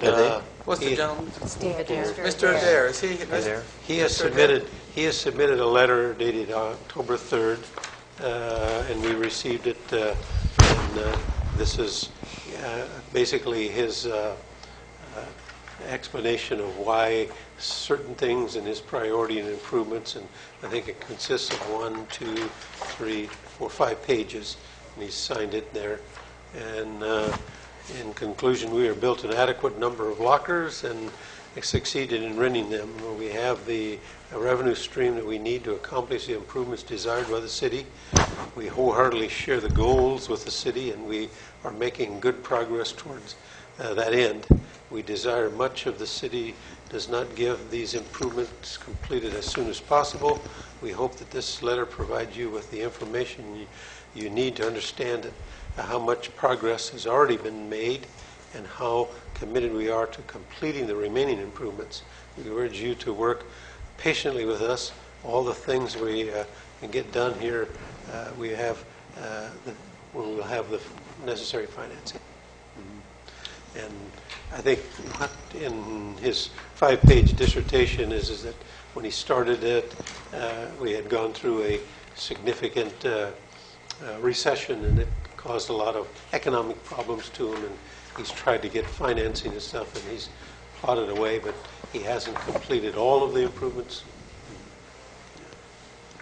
Okay. Is the owner of the property, Mr. Adair, here? I don't see him in the audience. Okay. Yeah. This puts us in a bind because I like when we start something like this, I like to talk with the people who are having the permit, because it's a serious thing to take a permit away. And I don't take it lightly. But then I thought we were very clear for the last several months about what this is all about. I was glad to see the letter, but I would still feel much more comfortable to have the gentleman here. We could talk about this. What I really want to see, and correct me if you see otherwise, is a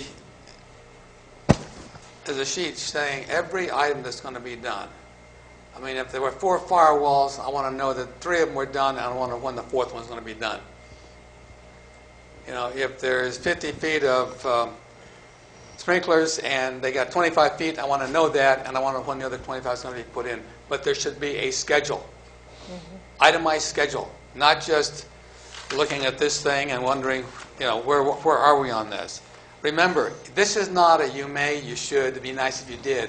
This is the law. And the fact that we've got vehicles inside that building, you're building up carbon monoxide and other gases, you have potential for fire, you don't have protection for the people whose goods are inside.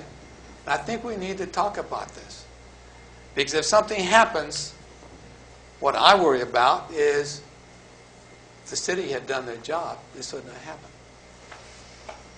And this happens with a building inspector up in Northern California. He conned the planner or the building inspector into letting him kind of get away with something. Well, the project, the thing that he let it get away with failed, causing a lot of damage. And in court, he said, it's not my fault, it's yours. You knew better than to let me talk you out of doing your job. And this is an actual case. So I don't want that to happen here. So if we say it's got to be done, which that permit was issued in 2009 said it's got to be done, then that's where we start. And then it's our job to follow up and say, okay, where are we on this? To do nothing is to support, don't worry about it. That's over in San Juan. Commissioners, what do you think? Are there still vehicles in storage? Yes. There are still. And how long? Vehicles? He's got a lot of issues. He's got the sidewalk in the back to finish, the curb and gutters, streets, fire sprinklers, fire-rated ceilings, firewalls. Firewall in some of the units up above. There's people living up there now. Yeah. No. Yeah. I think we have a lot of issues, and then also his signage is not what you got. Whoever approved it is not what it's supposed to be. There's more signs than supposed to be on the building. But I would recommend to this board from now on, when we pass a deal, nobody moves in until all these agreements are done. Then the permits sign off, and then it's over with. Yeah. And we wouldn't be in that trouble right now. But see, that's what I was saying. I don't care what they used to do yesterday. Right. You're right. This is today. This is a new San Juan. This is San Juan that's going to draw people in here to a place with stability. And, you know, just to be past stuff so it looks good, I still feel there's liability that goes with this. If somebody's up in that room and they get gassed, why were they in there? In fact, staff, I think you ought to go and tape that thing off so that not put a non-occupancy thing on that apartment up there just to make sure nobody's in there. I dealt with a case where illegal garage conversion, fire in the night, the fire assault team goes in there, and a man was smoked in the garage. Because who thinks anything about people sleeping in the garage or sleep in the house? So again, public health and safety, if we're not thinking about it, we're not doing our jobs. And since he already has the plan drawn up on the fire sprinklers, without the pod being on the other side, that changes the whole sprinkler system. Because they got to redesign it now. I know at every building I ever built, if you change that, they have to redesign the sprinklers around it. Yeah, I think the sprinkler systems are designed for the most Cars. intense use, you know, and it's all up in the overhead there. I'd have to take a look at the approved plans that we did. But if it does change, we can change some of the sprinkler heads to accommodate that. Yeah, I know the improvement plans are all complete around there, and he's been working off of those approved plans that we signed off. And we didn't get them until I came on board. But and prior to July of 2011, I don't know what occurred. Yeah, because it changes everything when they put in more additions. Yeah. That sprinklers. Yeah. Water. I do want to give him credit, though, for cleaning that place up. Yes, he's doing a good job. I mean, we just have to protect ourselves. Mr. Chairman, I believe that I'm very interested in your idea of a checklist of what's been done and so forth, so that we can take a look at that. Because it was, and check me if I'm wrong, I thought that was going to be the system that the owner, Mr. Adair, worked out with the city manager to make some kind of an agreement with the city of when each of these items would be taken care of. And I don't see any indication that the city has ever followed through from that old city manager's responsibility to get that document drawn up. When I came on board, there was nothing in the files, nothing there. And so since then, we have approved improvement plans, approved sprinkler plans, and he's worked on some of the firewalls and some of the improvements. Well, since we started complaining about this, and that's when Roger went down and started enforcing some of the laws, we started doing the work of it. Yeah. But he didn't have a document that was left to the city to work with. Mr. Adair was there for years before as an occupant of that building, and he has been a good neighbor to those of us who work in the museum there. He's been a good neighbor, and he's been trying, but I think it would have been helpful for all of us if we had had the document that we thought we were getting sitting here as a planning commissioner. There's in the planning department there was 21 conditions. In the general comment there was 10 conditions. In the fire department there was 4 conditions. So we can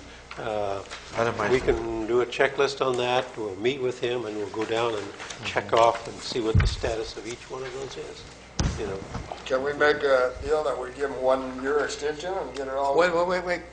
We haven't talked with him. We don't know what he wants to do. What he wants to do. No, with Mr. Adair. I don't want to sit here and give an extension, or I don't want to take any action without talking to him. I mean, he gives in this 5-page letter, he gives a lot of comments that are food for thought. It doesn't change the fact that the thing is still unsafe, but I think we should hear from him. The fact is he committed to doing anything? I've got it in writing. I want to see a human being answer questions. And I'm sorry, if staff, would you send him a letter and tell him, the commission is... Well, basically what we'll do is Matt and I will prepare a checklist on each of those items. We'll meet with him, and then we'll go over and give you a status report to there. At the next meeting, we'll invite him and come in there. And then what we'll do is by then, each one of those 34 items we'll have, we'll give you a status of where he's accomplished and what he hasn't. On page 5, the July 27th, 2011 interaction shows a priority of work, which I think is a good one. You might start with that.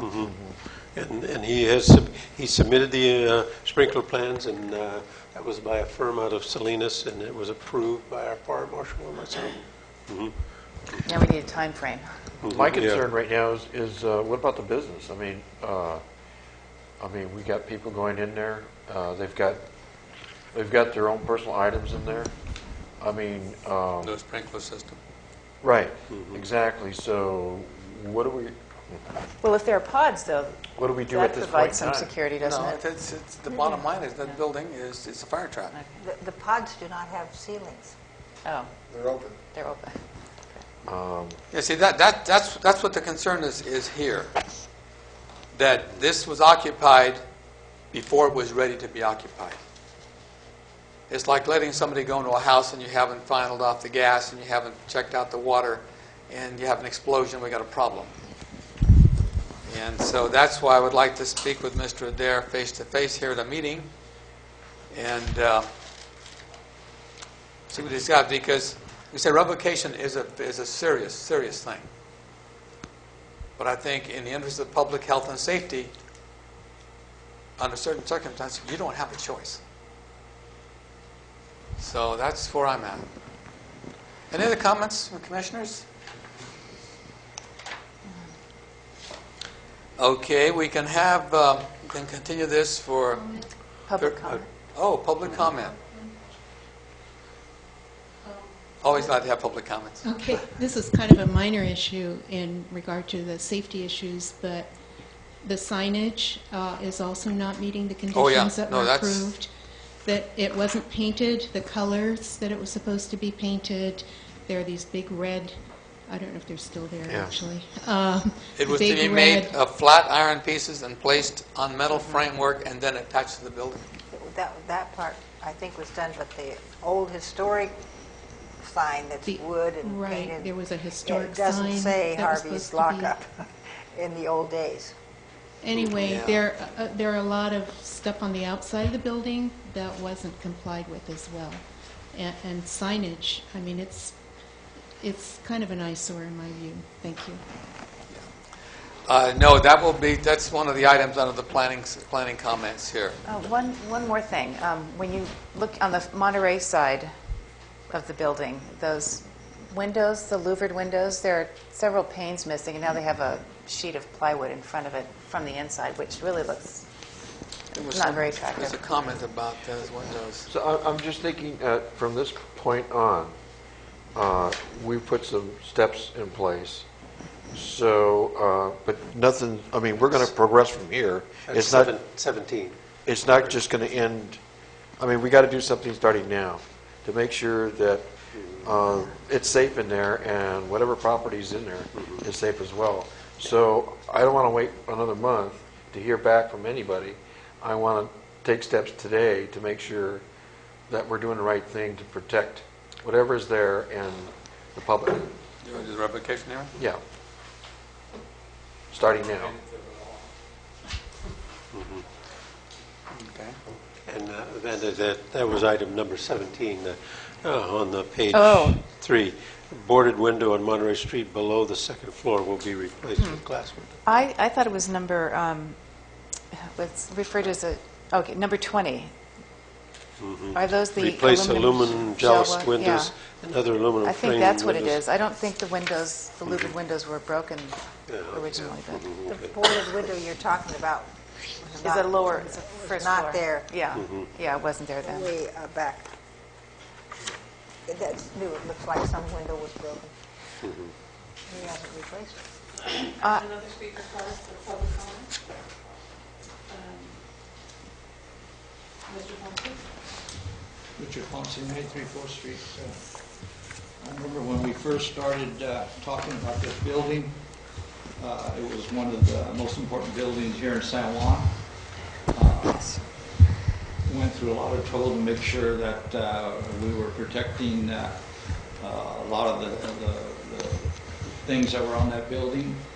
And I can't think of one thing that he's complied with on the outside of that building. We're talking about the beautiful old signs that were there. We talked about the flagpole. He's changed some of the windows without permission. The color was even wrong to start with.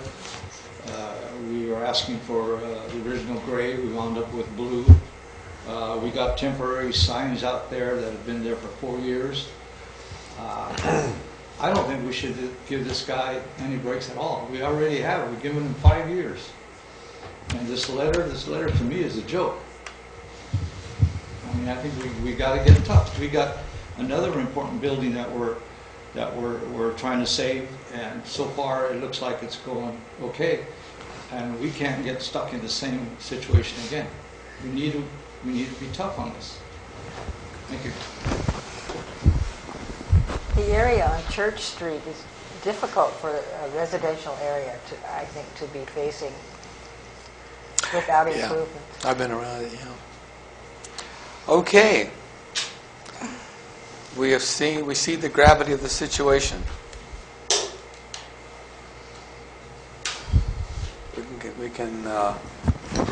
Well, I'll accept the motion. Well, I make a motion that with Roger and the staff to take steps to itemize what needs to be done and prioritize those needs, and to keep us abreast of what improvements continue to happen to keep that business open and safe. And from this day forward, and how do we hear back? Well, first of all, to make sure it's being done. We can ask staff. I think we probably should run this to January. Have staff do that checklist. See exactly what we've got, what this guy's got to do. Okay, then we can review this at the next meeting. Then, if we don't have anything positive going, January you have a revocation hearing, and that should shake everybody up. I mean, sometimes you got to do certain things to get people to listen to you. But I think staff can start. Staff sees now the gravity. This is a serious situation, and they don't want to get caught in it either. So they can work with him and say, okay, commission wants, and we basically you got to go through this whole thing and take all the nice, comments out. We don't want comments. We want thou shalt do list, and that's what the commission. That's all we're gonna. That's all we can hold them to. You got to put in a sprinkler system. Okay, how big? How bad? What does the code require for a sprinkler system? We don't make that decision. We say it's got to have one. Fire code says you got to have one. Put one in. If it means bringing the fire marshal over here, bring the fire marshal. I have no problem with that either. But I just wish he had been here tonight to see that, this isn't a game. This isn't a game. I mean, you've seen too many cases where a lot of people have been hurt or killed in a fire that shouldn't have happened. And so if that's... So I think one of the things we want to hear back from staff is that that it will be scheduled that he will come before the commission. Yeah, we want to that he's here, and we're going to. One of the things that we want to hear that's positive is that he will come before the commission and discuss this and continue to improve on the plan. But you can take it one step further. If he's not here next month, well, it's automatic set up public rotation, because you got to talk with him to get him to buy into this, because you don't know that he's going to want to do all the stuff you want him to do. And I also want to emphasize on the positive things that he has done, and build upon that. I just looked at the 50 drums in there. Right. I mean, this guy's done a lot of work, and I credit him for that. But I can't overlook the safety factors. That's right. Staff, do you have enough to work with? Yeah. Is that? Do we need to make a motion on that, or? No, we can't. No. Okay. No, it's a consensus thing. But yeah, that would do it. But again, I think emphasize no show, then there's be activity in January. Okay. Okay, we'll let that one go. Next, Ordinance 2007-04, Formula Business Ordinance, discussion of possible amendments to the ordinance. This is the formula businesses. At one point in our history, with the rise of the big box industries and the large shopping centers that were anchored with the big boxes, the City Council felt in its wisdom that that was not San Juan Bautista, and that one major big box outfit would probably take up the whole city. So they passed an ordinance that said not in San Juan Bautista. Now, our manager has been working with the folks and picking up a lot of feedback to the effect that maybe this isn't exactly what you want to do. We know that we don't want the big box in there, but who's in charge? The city is. Now, McDonald's would have told you once upon a time, if you don't have the 30-foot arches, you don't get us. Where I worked last, they says, fine. Then you're not going to come in the city. They wanted to come in bad enough, a 3x4 golden arches, not 30 feet, but 3x4. So, architecture. In the Southwest, all of your McDonald's look like adobe buildings that kind of fit in with the Southwest. So, what about corporate? I thought corporate said you had to have, glass and steel. Well, maybe not. So, we could have an ordinance, and it's something to think about, that would allow somebody to come in and their architecture and their operation would meet San Juan standards. Now, you've got to have San Juan standards before you can go into this thing, and an ordinance like this would do it. But the recommendation, and well, this comes down from the council now, is to look into this and say, hey, are we cutting off our noses to spite our faces or something? Is there a way of allowing a greater... There's a lot of people out there who would like to do business here. And I think I would look at the windmill. That's about as modern as you can get, and yet it looks like it's right out of the 1890s. So it can't be done. The post office looks like a post office, probably. You get inside, it's a modern post office, but on the outside, it had the attraction of being historical San Juan Bautista. Look what's happening to the brewery. What if somebody wants to come in with a brewery and will keep their sign small and provide us something that we didn't have before? Sorry, you have 100 units out there in the Southwest, you have 100 units in New York, we don't want you here. Is that really what we want to do? I mean, this is food for thought.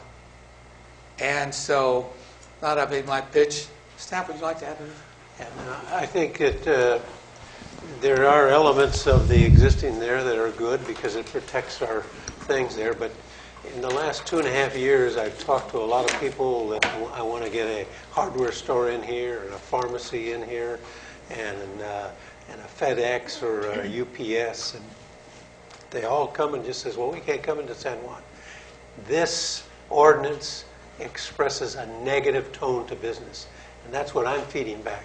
And that's why I'm saying is there's a lot of good features into it, but I'd like to rewrite it so that it's business friendly to come in and talk to us. But we're going to demand strict architectural control. And there's a way of doing it without putting a negative tone to it. And that's the whole purpose of why I brought this to you, is that I'd like to have the thing ultimately rescinded and replaced with a similar one, but have it with it's more business friendly and invite it. And the analogy I use is that we got to invite them to the dance before we can waltz with them. And if they don't come and they don't want to be part of us, then we're never going to get any type of business. Now, I'll give you an example. Neil's Market. If Neil Market wanted to sell that, and if I talked to Mr. Johnson of bringing an Ace hardware store in, he couldn't do that today. One, the building is over 5,000 square feet, and two, that's a franchised formula business. Now, if that's the type of stuff that I come across, and I talked to Mr. Johnson up there, and I said, hey, wait a minute. I'm not going to come to San Juan Bautista because you're not going to allow me. I want to get that tone away. And as much as there. Now, I've looked at different cities, I've called different cities, and they have similar things, but their tone is completely different. Los Gatos, the proposed use of these properties is essential and desirable to the public convenience and welfare. These are things right out of their ordinance that refuse it. The proposed use will not impair the integrity and character of the zoning district, which it's located. The proposed use would not be detrimental to the public health, safety, and welfare. The proposed use is not distracting from the existing balance of diversity of businesses. The proposed use is harmonious with the policies and objectives of our general plan. Those are all positive statements. Calistoga, Napa, the improvement, the proposed development together with the provisions for its design improvements is consistent with the general plan. The site is physically suitable. The proposed development will comply with the Environmental Quality Act. The proposed development presents a scale and design which is harmonious with the historical small-town character of the city. It's right out of Calistoga's thing. Claremont, maintain present stock of residential service business and encourage establishments of additional residential serving businesses within the downtown. Encourage businesses to promote new and available shopping opportunities. Here's the one that I like. Encourage formula businesses that meet the criteria, design, and architectural standards of the city regarding the quality of unique merchandise, marketing, and regional draw of destination shoppers, and still contribute to the needs of the exterior architectural presentation of the city. That's right out of there. Now, those are the things that I think should be reflected in an ordinance, and not the negative tones. Yeah, That's all I'm saying. The word threat is used 3 times Yeah. just on the first page. Yes. Which is Mhm. just Exactly. not a good tone. Yeah. We learned a lot from working with the sign ordinance that that's not the way to talk to people. Positive, yeah. Now, you just can't put an ordinance in because you want one, because if it's inconsistent with other laws, like Mr. Gebhardt said, you got problems. You say one thing, but we'll use this one to get this thing through, and even though these two things are hitting each other. So what you want is consistency in your plans. We have policy L23, support existing small locally owned businesses in San Juan Bautista. Small mom and pop businesses that, and an absence of large chain stores, are the distinguishing element of San Juan Bautista. We have to change the general plan. We are in the process of doing this. We're going to end up, when this general plan is finished, a whole new set of policies, revised policies, new policies, stuff that hadn't even been around before. Times change, and if you plan, that's why they have you updated every 5-10 years, because times change and conditions change. And so that would be a good place to start working. Say, hey, what do we want San Juan to be? We want to have a small thriving community. Well, how are you going to get that? By having businesses in here that draw people downtown. Now, there's a lot of empty ones here. I go through a town, I judge it by the number of bars on the windows in the neighborhoods, bars on the windows in the businesses downtown, empty businesses. Why is everybody vacant? Why is everybody leaving?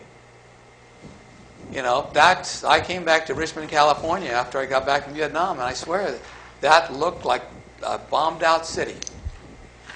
And I remember when it was a thriving town, I could walk 22 blocks. And all of a sudden, from my grandmother's house, you didn't want to go downtown. So you make the city happen. And like I said, you know, I'm not saying just open up the big box. I'm saying, hey, you keep your business in scale. You keep it in architect that looks like San Juan Bautista, enhances San Juan Bautista, fills out the gaps in the historical part of the city with good-looking historical type buildings. This could work. So, like I said, you know, I just don't see, because you have a big name, that you shouldn't be here. What I want to see is that you fit here, that you belong here, that you can make yourself belong here. So anyway, I'm sure staff will be working with the consultants, but that's something that has to be considered. Commissioners? What's the next step from this? It has to be rescinded and then rewritten, revised, and who does that? I think that what I'd like to see is Matt and I will craft a proposed resolution, because ultimately you have to make a recommendation to the City Council, and with some more positive words, but still reflect a lot of the details that the original thing was, but you know, give it more in a positive tone. And then if you like that, then you can make the recommendation. The recension has to come from the City Council. So your recommendation, if you look at something that says, hey, this is what we'd like to see, you pass this as a resolution and says, we recommend to the City Council to to adopt an ordinance reflecting these thoughts and rescind 2007-04. But you don't want to rescind it until you have something that's in replace. You mentioned in the report that there were 3 chain or franchise type businesses. Just for review, who are they? The windmill. There was the Valero. Valero, the windmill. The bank. And the pizza Valero factory. and the pizza Factory. And how about the cable people on top of the hill? That's a good That's example, another, yeah. they're the ones that got this. Yeah, that's They're it's not American downtown. Towers, and they rent it out to AT&T, our city Sprint, Verizon, and they're all up there. Yeah, but see, we're not worried about that part. We're worried about what's happening downtown because that's what the Historic district. in the historic district. Yeah, if And somebody wanted to put and Matt and I have talked about it where the historical district is unique, and we have to craft the wording in there to maintain that. And then there are the commercials outside the historical district. see your general plan. You want to use that to help your city grow and develop in an orderly manner. Okay, there's an empty hole there. Well, somebody wants to put something in. You have to be able to say yes, no, or maybe, and why. So you have good policies in your general plan that are going to be enforced. Somebody comes up and says, you know, that building's a little bit too large for San Juan to fit on that lot. Well, I really want to be here, so make that big, then make it smaller. You can't have that garish sign. Why? Look at this ordinance. It's all making the downtown a continuous historical experience to people coming in, and they do come. If we had more buildings to fill up the gaps, we'd have more opportunities for people to buy things, spend their money here, and that's what helps us. So it's just because they want to do development is not a negative thing, as long as the city is in charge. Yeah, that's the key to it. And it's just like your existing general plan. We'll be looking at the new general plan, but across on the other side of the highway, there's 14 acres that you have designated in your general plan. That's commercial. And that could be a little shopping center over there that would take away from the downtown. I don't know if that's the best interest of our new general plan. So we have to take a look at that. That's 14 acres of commercial area. Yeah. Now that's bigger than your historical district. Exactly. Those are the things that I see that in our new general plan and inviting and getting more positive here of how we want to treat that. We had several months ago, or perhaps years, the concept okayed for development for, shall I say, old age home units right there across from the village. Senior housing.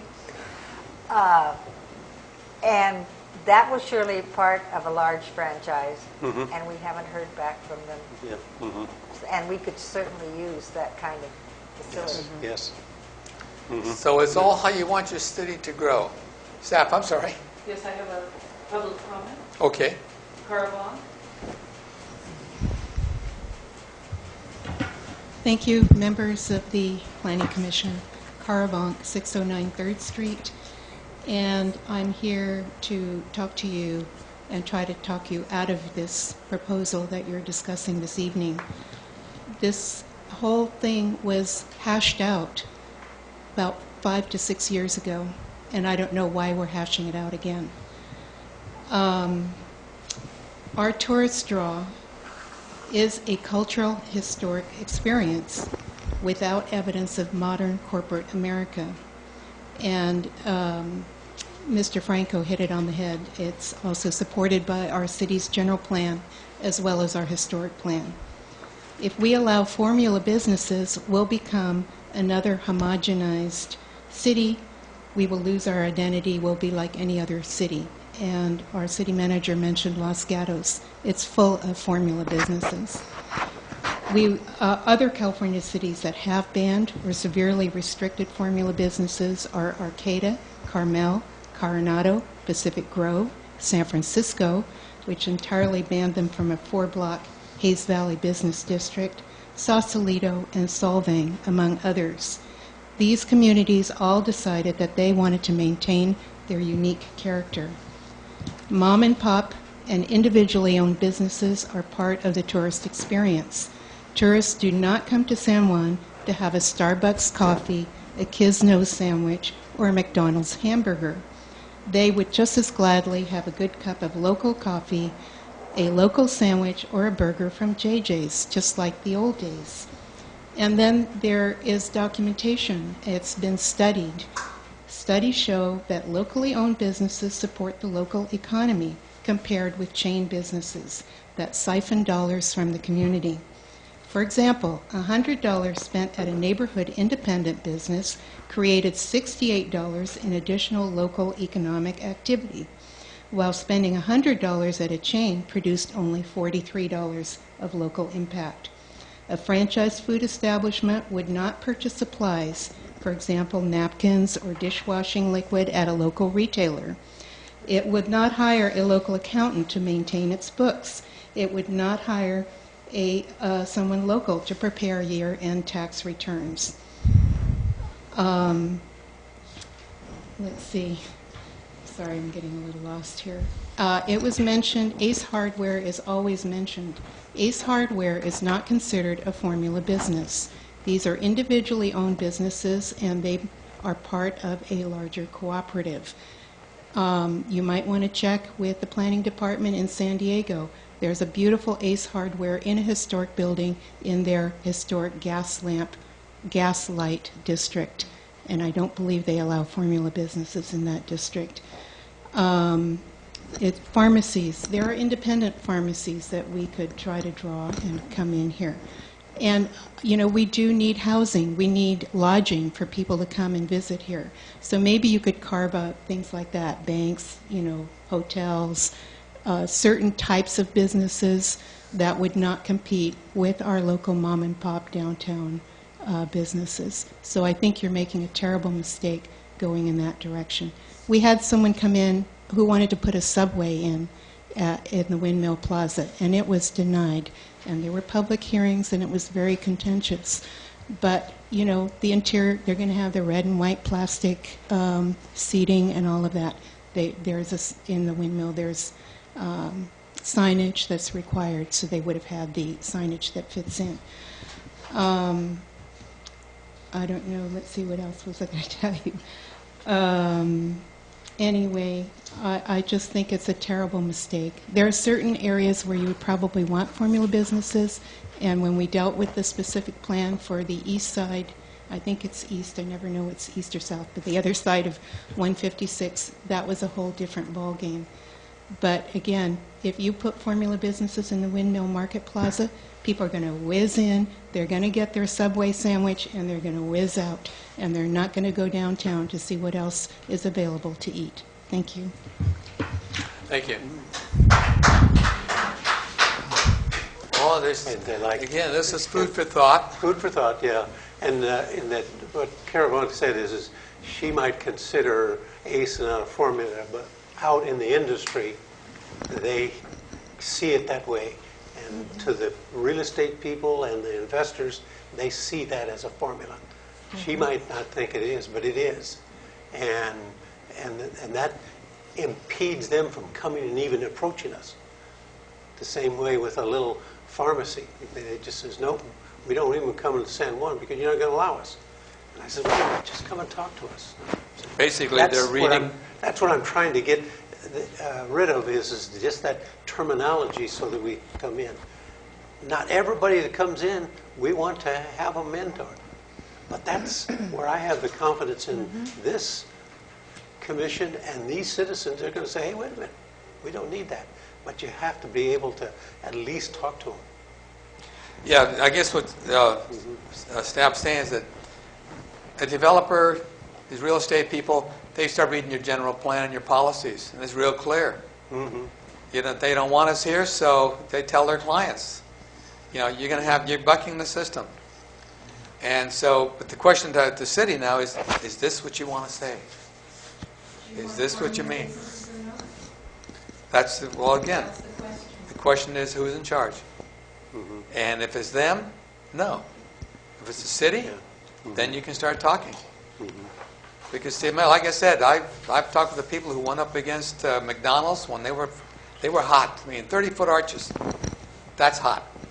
And they say, hey, 3x4, we'll take it with you. So, with the city's in charge, you get what you want. And if they don't deliver, remember, they want to be here. Do you want McDonald's? No, we don't want McDonald's. We want JJ's. See? But I mean, that's fine. But this is where you have to start reviewing your policies. People come to San Juan to see the mission and the old building. About franchise. That's what they come. We want them to stay longer. Then you can let them build and enjoy this beautiful city. But if you start building all these things that Roger's talking about across the city, you're going to kill the downtown, and believe me, it's dead now. Are any of you in business in town? Do you own a business in town? I don't. Anyone of you? But see, this is when we did the signed ordinance. We were very we were very concerned when we did the sign. They drive 50 miles to go to work. Okay. We're a bedroom community. Sir, Sorry. if you want to continue, please come to the podium and identify yourself. Richard Pottsy, 93 4th Street. Really touchy subject. I have to agree with Wanda on Caramel on some items and these people back here also. But we talked about mom and pop businesses. We can't create a competition for them. Well, a lot of the mom and pop businesses we have here don't live in San Juan. They're not residents of San Juan. They do the same that they're complaining about. They make their money here and they take it elsewhere. Anyway, we do. I've been here all my life, and I was very instrumental in protecting the town as it is now, and I still feel that way. But I think Roger has a lot of good ideas. We've never had, in the recent history, city managers that really cared that much about San Juan or are from the area. I think there's room for thought on this. I think we could possibly layer the businesses, protect the downtown as much as we can, and then gradually, as we go out of town, allow some of these other buildings. We need the money.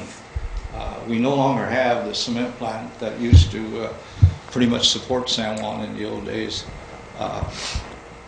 We've lost a lot of the income. A lot of our people don't even live here in San Juan. They live out of town. They work out of town. They live here. So there's a lot of things that have changed, and we have to change with them. I will certainly watch everything. If this goes through, I will certainly watch everything to make sure that we don't lose what we've protected all these years. But we have to change. We have to find a way to get more money into town.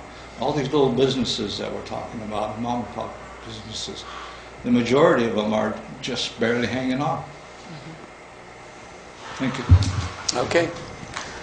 Any other public comments? Hi, Margot Tankersley. And we have Margot's Ice Cream Parlor downtown. Very good ice cream. Wow. Thank you. We've been there over 17 years now. And I really don't think it would be an advantage to have these big box McDonald's or any of these. When we go to purchase things, we're not able to purchase at high quantity, a high quantity. We don't have much storage space. As when you buy in quantity, you get things cheaper, or even just cheap stuff anyway. What we have here in town is homemade products, and something that's going to be different than if you were to go to Gilroy or another town. And that's what people really like. They'll come in and they'll say, you know, we like to step back in time here. This is a very wonderful place to visit because of that aspect. We don't see McDonald's or Jack in the Box on the corner. We get to try a new restaurant with JJ Burgers. You know, they've got the best hamburgers. We have so many restaurants. The other day, we're putting together a shop hop, and I made 40 flyers to take around town. I think I had another block and a half to go, and I ran out of flyers. We have tons of businesses here in town. I don't think bringing in these big box people is what's going to make us money. I think bringing in people to come buy what we have here, which is uniqueness. Mm-hmm. And have you gone in every shop and seen what everybody sells? We have so many unique shops here in town, as well as restaurants. It's incredible what we have here in town. Mm-hmm. And just noticing that, you know, we have over 50 shops in town. We do. You know, we need people coming to the town. So maybe more signs, because people stumble upon us. The signage is not good on the highway. You know, even those signs they're pictures, those ones that you can see, you know, gas station, eat and stuff, you know, even sign something like that to let people know, hey, there's something they can stop off and find us. And so many people will say, I've been traveling 101 for 10 years and I never knew you were here. And so I think there's another avenue of bringing people that will bring their money and buy things and create more business for all of us, rather than just bringing in McDonald's. Thank you. Is there any other public comments? Oh, another one. Naomi Medina. One thing, an ordinance I think you should think about is any new business that comes in, they have to be open at least 6 days a week. I don't know how you would do that, but we're open 7 days a week, and I have a booklet. I have people sign their name and where they're from. And I'd like to show it to you sometime so you see that it's people from all over the world, all over this world. And they come here because of the mission, the uniqueness. They're not coming here for a McDonald's, like I said, a screwdriver, a nail, or something, a hardware store. We are unique, and until you people realize how special we are. We know that. We do know that. We're on your side. We're on your side. The shops downtown need to be open. People come in on Monday, Tuesday, Wednesday, and they say, nothing's open. Where are the chickens? A family from Italy came. They said, what happened to all the chickens? Last couple of years ago we were here. And I said, well, they got in the way of things. I got one. We are so special that if we advertise on what we have and have people working together to bring people in. And by the way, I shop here. I live in Hollister, 7 miles away. I shop here. Thank you. Are there any other comments? Roger, can I ask you a question? Roger? Oh, he has How much revenue does San Juan bring in a year on these shops? The stark reality is that the last 6 months I have compared sales tax revenue from the city of San Juan in relationship to other cities, and we're on the average, we're only drawing about 45% of what other cities do in terms of sales tax. And that's why it was a flag to me when I started to look at that. It's just, we've got to be more diverse, but yet we don't have to have big boxes in here, and they're not going to get there. And we don't have to have the McDonald's if it don't fit in and stuff like that, but we have to get more diversity in here. Yeah, because if you brought in an Ace Hardware, which would be a small building with whatever it was, they bring a ton of money into this town. Exactly. And Get me running every day. you don't know how many people. You don't know how many people ask me throughout the town. Just says, "Why can't we have one here? I got to go to either Gilroy or Hollister every time I want to buy a bolt." Right. Yeah. So Ben Smith. we agree with you. We're not going to bring big box stores in. We're not. Yeah. Commissioners, any comments? I think that's a good way. Oh, there was a gentleman who wanted to say something. Mr. Young. Another public. I just have a couple quick comments. Manny Leal, is that the mission is a very big draw, and that should be your basis really to, as your main feature to get people, because that's every time I have people come visit me in Hollister, we always come, to see the mission. I first came into San Juan Bautista in 1959, so I've been within 7 miles of San Juan for the last 50-something years. But it is a very big draw, and we should use that as a basis. Also, if you're planning on doing something, do something where there's a happy medium, some kind of a balance, check and balance, which is what you're trying to do, but have something where, it is the middle of the road, not box store. Because every time I hear the word box store, I'm looking at Costco. I'm looking They're at, not coming to San Juan. and it's not like that. You need some kind of a happy medium, maybe something that's middle of the road. Because remember, termites and dry rot wins out in the end. As we can see over the years, a lot of these buildings have really, either settled or being left, they're not in that much of a structural, standings per se. So anyway, maybe what you need is just something like I said, like a happy medium, not too much, not too little, but somewhere down the middle of the road. Maybe that's what we need, or what San Juan needs. Thank you. Thank you. Any last commissioner comments? We'll go to the next item. Okay, this is basically a discussion item. I think we got a lot of discussion. Staff, and you want to hear more? Let us know.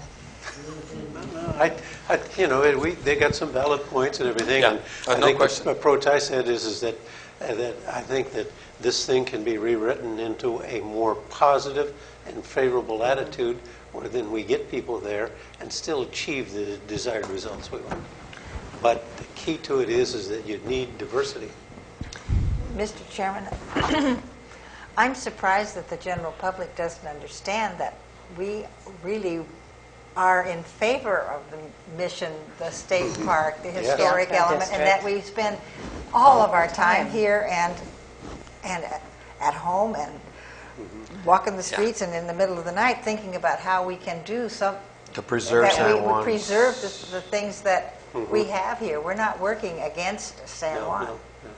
But we want to do what is right for the city to bring more business, particularly to what we have here now. We want to bring more business to the people that we have working now that have an open business. We think we have a solution. And one of the things that we have to look at is our ordinances to make sure that we preserve our time in the best interest to create more business and bring in more money so that we can preserve the buildings that we have now, because that's how we're going to do that, to occupy these buildings and make sure they don't go to rot. And the way to do that is to make sure that we fit the right business for each building and create the business that we need for San Juan to continue to grow into the future and preserve what we have historically. Yeah. And there's no question that the historical district downtown with the mission and the state park is going to be the drawing. We're a tourist-oriented economy. However, our commercial district is not the only commercial. We have commercials on the south side of 156, and we have commercial districts on the west side over there by the Valero.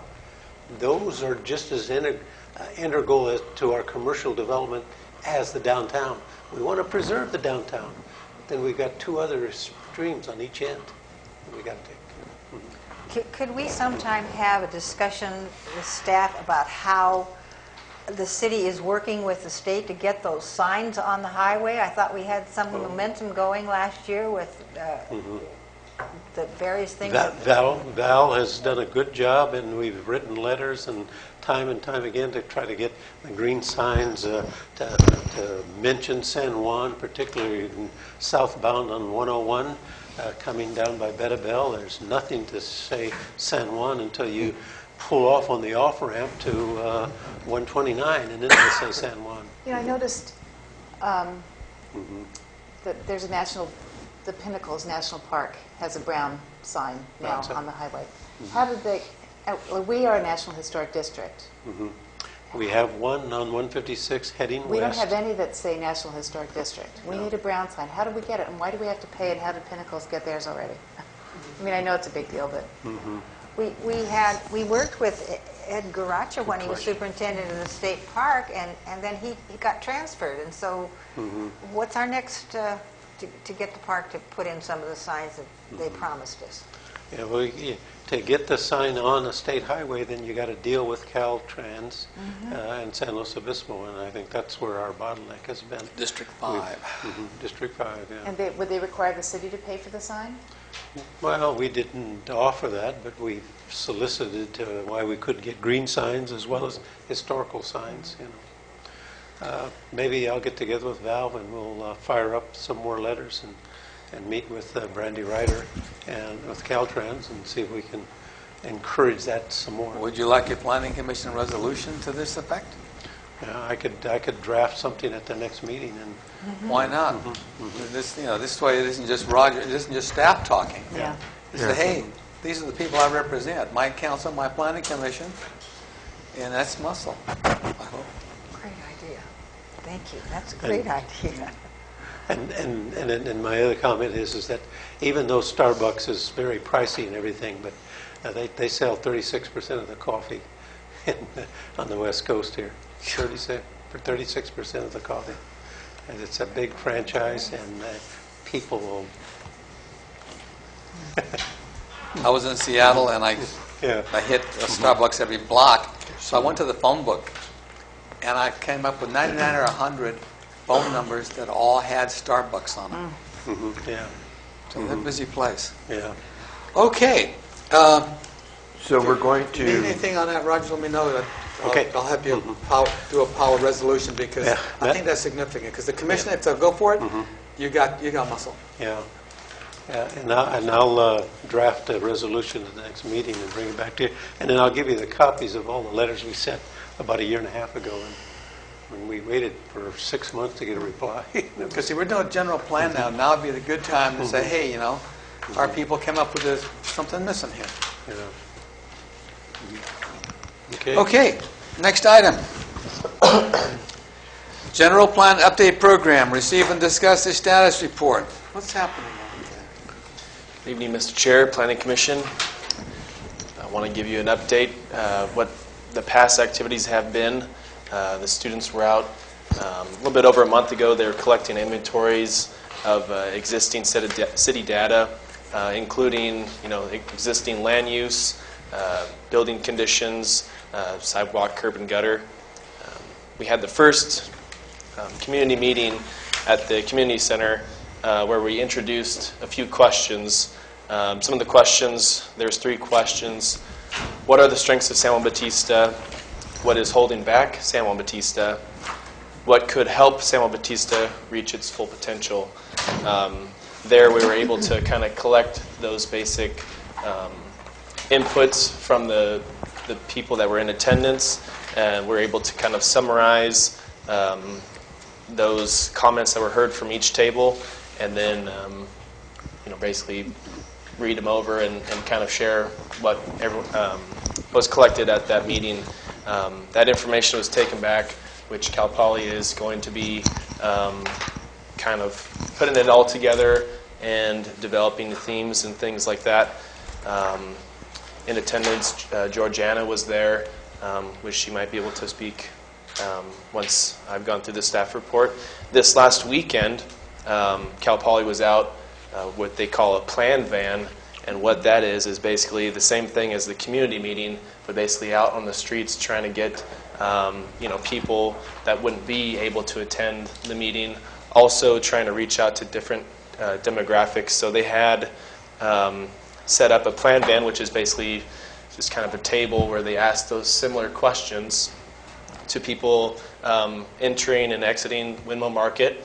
They were also right down on 3rd Street, right in front of the bank, and also in front of the Mission. And so there they were able to, collect input not only from people that live in the community, but people also visiting, and get a kind of overall broad understanding of why people come to San Juan Bautista and how to make it better. And so that information is going to be compiled as well and brought to the upcoming community meeting, which is next week on Tuesday, November 12th, and that will be at 6 p.m. at the Community Center. And there's flyers at the door, so the folks that are here this evening, which I think most of them will be there anyways, and we also invite this body to be there. And so, yeah, mark that down on your calendar. Again, November 12th, 6 p.m. at the Community Center. And that's kind of the overall general plan update. Was going to mention overlay districts. Roger and I were basically talking about during this general plan update, kind of including overlay districts, which currently we do not have. And some of those being, just for an example, a hillside overlay, flood hazard zone overlay, earthquake zone. Basically, these type of zones would be able to be included into our zoning maps, and when a property was to be developed, it would kind of initiate and signal certain things. For an example, if you were in the earthquake zone, there would be a certain kind of standards that would be placed on that property, and it's just kind of to identify for people interested in certain properties. And that's all I have. If you have any questions, or if Georgiana, if you'd like to speak out how the community meeting went. It was beautifully done, well organized. Everything presented to the public was clear what they needed us to do. I'm afraid I participated perhaps too much. The students had taken actual pictures of San Juan that related to each one of the elements they'll be studying in the plan. Our own pictures, not just something they dreamed up or got off. They were well prepared. Their professor was there. Every table was filled with people. Several new people I'd never seen at any meetings took some leadership roles at each table. It was very well done, and I patted Matt on the shoulder as I left and said, very well done. Thank you. How many people showed that? I believe there was almost 50 in total, but then there's 17 master's students, so I think there was about 34 people from the community, including Georgiana, and then a couple city council. It's more than I had from my sign code meeting. That's good, though. I mean, it was. You know, something's happening. I'm hoping that maybe the sign code, getting people involved, kind of flipped off and got you some. There were lots of new people. And I think they haven't turned out before. There's sometimes when we walk the streets and say, "Come on out," they hadn't come, and then there they were. I think Cal Poly does a really extensive job in outreaching and sending out flyers and kind of promoting that it's happening, as well as just I dropped by this Sunday to see how the plan van was going, and they were running into people that were from the community that didn't really have an idea that this was happening, even though there's notices and these flyers being sent out to local businesses, and so doing that extensive outreach and also having kind of like Army ants. There's so many of the students out there. They're able to reach more of an audience and kind of present a good face for San Juan Bautista and the work that they're doing. Are they aware of the San Juan Star? Will take their news and articles. Yep, they've been well. I saw Bob on Sunday as well. He was kind of. I don't know if you want to say anything, Bob, about the plan van, and you were kind of there, seeing the activities and hearing input and things. I did. I checked in. Matt had alerted me that the Plan Band was going to be in town on Sunday, so I went in and checked in with each of the teams that were working in different parts of the city and trying to point out places that they might be able to contact more people. But they were doing a wonderful job. They were very personable. People were coming up to them and asking them what they were doing and taking questionnaires. People were taking questionnaires into the windmill market and filling them out there and bringing them back. So there was a lot of enthusiasm. They got, I don't know how many responses they got, but they got a lot more than we got at the community meeting, which was very well attended.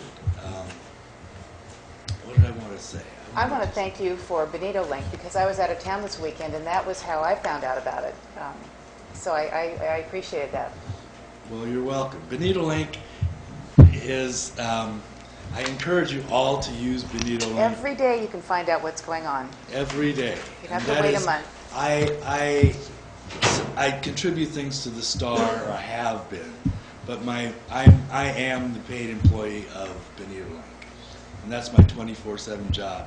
And it is to make that site as useful as possible for the county of San Benito. So he covered the meeting that you attended. I wasn't able to attend, and he covered the Plan Van that just happened. And open house. Yeah, the open house. You don't have to wait a month to find out what's going on in town. No, but I encourage you to send things to us, too. Give us a heads up. But, yeah, we've planted a couple of articles about the Cal Poly students. We have something on the Plan Van that's up now.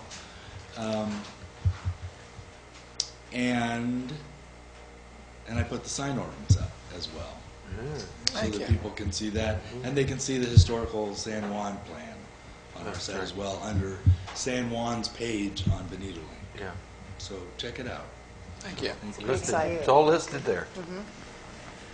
And also Cal Poly has a website too. Yes. About San Juan. Okay. Oh, they do? Yes, They do. It's also, it's on the flyer that's in front of you. It's right there. And it's at the very bottom of that flyer, and it's Oh, we should have told us about that. for those of you watching, it's www.sjbgeneralplan, that's all one word, .weebly, that's WEEBLY.com. And then, of course, you can find the link from the website, the city website, for that as well. I think it's great that they're doing this in English and Spanish as Yep, well. yep, and the flyers, yep, they're in English and Spanish. And, there's a good number of the students that do habla español. So, if you do come to the meeting, they can help collect information from those folks as well. Very good. What do you expect in the next meeting? Why- More, a bigger turnout? Yeah, I think, we want to keep moving forward and getting as much people as possible, kind of to surpass where we were. I think there'll be more turning out since people that were there at the meeting were really engaged, and I think it's kind of a good example of what the public input should be. No one left early. We went over the time, and everyone stayed there and was really engaged. Yep. So in that sense, I think people got a lot out of it, and when they come to this next meeting, they will be able to, see what they, put in last meeting, and then kind of move forward from there to the end stage, which is a draft plan that everyone feels good about and represents the city. Congratulations, man. Okay. Did you include historical overlay in your report? Yeah, I kind of just touched So how did base you on say it. the Roger, word I don't know overlay? if you want to That add was anything Yeah. more. I think what Matt had referred to is that in our zoning districts, the general plan, we're redoing it and everything, but we want to come up with some overlay districts to where we have an overlay for floodplain, an overlay for seismic, an overlay for hillside development, so that when we start to go into these areas, we have an overlay district that'll have regulations for that. Right now, we do not have a ridgeline adopted policy. I think we should. That's critical, and it works. And the county as well. Going into Monterey Peninsula, as you come along the big curve, you see the whole ridge top there. There's no, all there is trees up there. There's no houses. And that's by design of the Monterey Peninsula Area Plan. The first thing, they put the houses up there. The next thing you know, you had to be so far down, but you could not cut the top of the ridge. And that was by design. That was not an accident. 3 months in every city, hillside, no houses up in the hills. So you just have to ask, who's in charge? As long as the city's in charge, supporting their plans and their policies, you're okay. So yeah, I like that. Okay, the next one, housing element. You want to talk about housing element? Mr. Chair, Planning Commission. Busy night. Just to give you an update, the final draft has been submitted to HCD for Cycle 4, and right now they're kind of looking over that, and hopefully we'll get the stamp that it'll be good to go and we'll be ready for adoption. Basically, we're kind of at the end of Cycle 4, and Cycle 5 is beginning, so basically Cal Poly is going to be updating the element in Cycle 4 once it's approved, and taking that and getting it approved for Cycle 5. So we'll be basically turning it in, and then we have to turn it in again, which is fine because then we'll have that next housing element good for 8 years. You're going to shock those guys up there. Yeah. So the reason why this is being brought forward is that there's a few things in Cycle 4 that need to be added in to our current municipal code to basically have the next cycle be adopted and in compliance. And so some of those things, there's 2 of them that need to be adopted. So SB 2, Senate Bill 2, basically says, shall be adopted to allow transitional and supportive housing in all zones allowing residential uses. Also, the city conditionally permits emergency shelters in R1, R3, and mixed-use districts, but by right pursuant to SB 2, the city shall select a zone where it can be allowed. And so in Cycle 4, staff had kind of worked out that mixed use would be kind of a zone where it should be by right allowed, and basically for these emergency shelters, you want to have spaces where there's vacant land, but you also want to be close to bus shelter and city services, and mixed use kind of seemed like the best zoning fit for this. And this is just kind of in emergency situations, and it could be temporary and things like that. But yeah, so those are 2 things that will need to be adopted before we get the next element adopted. Okay, what's your schedule on the amendment? So I sent in for Cycle 4 the housing element probably about 2 weeks ago. Got it back to them after they had given me some revisions, and they try to turn things around pretty quickly. So hopefully by the next meeting I would have an idea of if it was good to go, and if so, then try to get it, I guess, approved. No, but I mean the emergency housing business. Sorry, I didn't catch the question. How soon is we going to get back to them to change the ordinance and incorporate? I think we have to get the Cycle 4 adopted, and first, then okay. from there you're supposed to have a year to basically get those things amended in your municipal code. But that since we're going to be having Cycle 5 being worked on by Cal Poly and meeting all those new requirements that are going to be presented by HCD, we'll probably just want to turn it around, make it a quick, incorporate it right into the Cycle 5. Yeah. So then basically we'll get that stuff done before we adopt our general plan, which would be by beginning of next summer. Okay, so I guess that's a that's the package deal timeframe. for the housing then. Yeah. For Cycle Okay. 5. Yeah. Okay, any other comments, commissioners? Public comments on housing?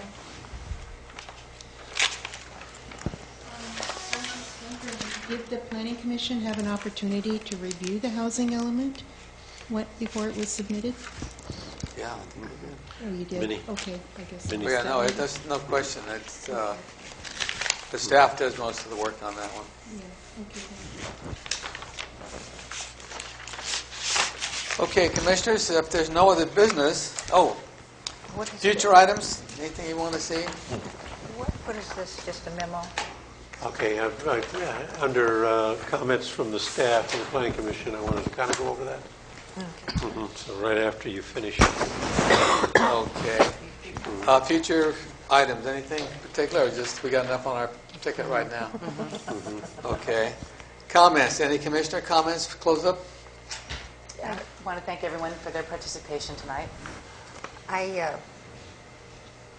The Harvey lockup discussion of cats, I don't know if planning is a place where the cat issue that is city-wide problem. We dealt with the chickens at a city's expense, is my understanding, and we have a feral cat problem in several areas in town that is, the owners simply do not know how to handle the problem, or the owners are not here. Who owns the cats? No one knows, and I just don't quite know where to tell people to turn. The expense involved with dealing with 10, 15 cats is horrendous. We recognize that at the Harvey lockup, and we met with Steve Adair about, 3 weeks ago and lined out a policy, and he's reduced the cat population significantly. He still has a lot of kittens. But look at all the money he spent. Yeah, and plus he's taken the cats that he wants to retain around to keep the rodents down, in his establishment, but he's neutered them, and so that they can't reproduce, because it's cats that reproduce and have a lot of kittens that are causing the problem. We have a place on 7th Street where there's an absentee owner. It's the empty lot. About 20 of them. 20 cats. Yes. At the end of Franklin Street, just on the edge of the county, where does the person turn to deal with all those cats? I know quit feeding them is a good idea, but... Isn't there animal control, county animal control? County animal control does not deal with San Juan Bautista, does it? Unless we pay, how much is the fee? Well, if we catch it and turn it over, it's $273 per know? animal. Okay. How much per When we had a animal? contract, it was more like maybe 100, 150. But we no have longer have a contract. We have no contract for people to turn to who live in San Juan to help them get rid of feral cats that people bring here. Okay, these are it's furry mammals, and try Fish and Game. Got a neighbor who calls them periodically to get what do you got? I guess he got squirrels and possums. He's across the street, but he calls them. Sometimes they send, they'll bring the traps over. I've never dealt with them directly. Not the squirrels. I think one of the other options, I think the county health, if there's a lot of, cat feces and things like that, it becomes a health problem, and they will come in as well, I think. But I guess it's just another option. So, can the city start saying that to people because we don't have a way to deal with all these things as a city? Why did we deal with chickens when we can't deal with cats? I don't understand. I like chickens. Anyway, that's this planner's comment tonight. That's good. I just thought, is this a council problem? Yeah. City council. Okay, city council. Put that on our council agenda. Deal with cats. Any other comments? Okay, Mr. Chairman, I have one. I passed out a memo there, and it has been brought to my attention over the weekend that the LCA committee is meeting 2 o'clock on Thursday, the Board of Supervisors chambers, to consider a compatible use request on the 62-acre parcel of land situated on Slings Grade Road. See attached map, and that's in the back. Okay. The compatible use request is a result of the property owner planting approximately 7 acres of olive trees on the hillside of the property facing Slings Grade Road. By planting the olive trees, they meet the LCA requirements of the agricultural need, and it classifies the property to where it can compete for compatible use on the rest of it, 62 acres. The compatible use request from the applicant now is to build a 22,500 square foot mediation building with restrooms, kitchen facilities, yoga rooms, assembly rooms, and a vehicle parking lot on a 5-acre site. That's meditation. Like a church? Yeah, the attached site plan shows the location of the mitigation building on the north slope of the ridge line facing San Juan Bautista. The property is in the sphere of influence and has direct impact on our land use of the city general plan. In addition, the slope of the area that they've chosen has 3 visible landslides which indicate unstable soil conditions as a potential for debris flow and additional landslides during heavy raining periods.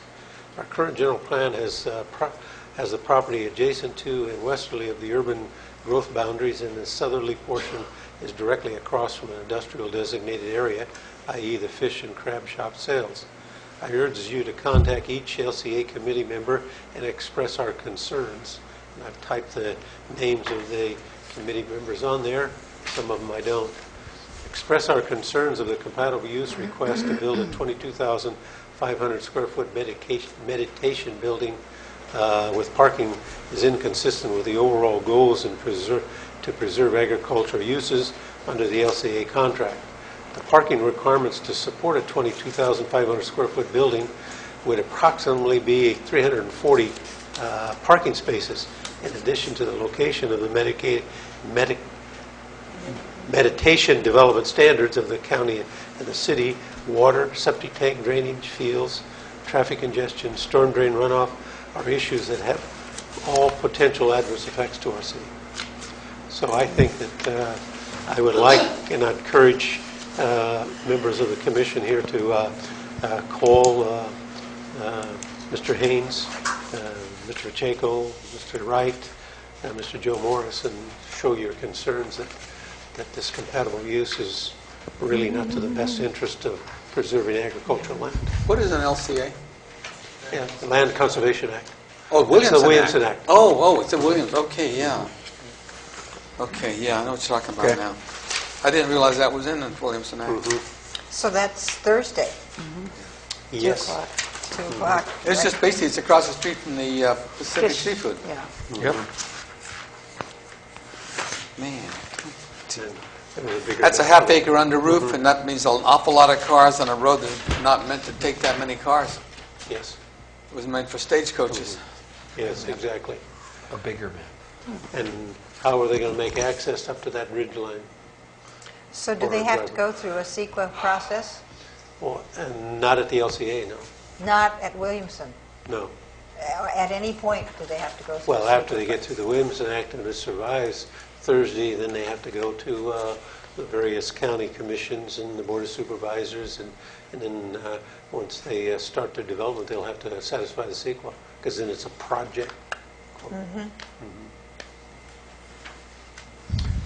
So they're still in the Williamson Act? It's when the property was put in the Williamson Act many years ago, the LCA contract was for 40 acres for grazing land. The contract changed and they increased it to 160 acres. So therefore, the owners have issued a non-renewal to get out of it, and it won't come out until 2018. But in the meantime, it does not qualify for a compatible use request because it's substandard to the basic LCA contract. By planting 10 acres of trees, that satisfies the LCA contract. Now you have additional land where you can apply for a compatible use. But 7 acres is not 10. Well, they planted so far 7 acres, and they're proposing 3 more acres. I see. On the ridge line. And this is not an agenda item, so you really No, it just this is just information that I've gathered. Okay.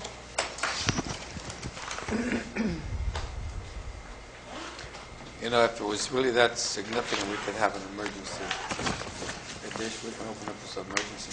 I see. Roger, do you feel that this is an emergency issue that... Very critical. Then can we go into the Brown Act provision that would allow us to talk about this? No, I think that my memo serves the purpose of that and gives you the direction. Okay. Because we don't have 72 hours until Thursday. No, an emergency, do it on the spot. But you have to have good reasons to do it. Yeah. Something that came up at the very last minute, yeah. Okay. I think there's consensus here. Does anybody feel that this thing ought to go through? No. Okay, then, Roger, I think there's a consensus of the commission to back up what you want to say.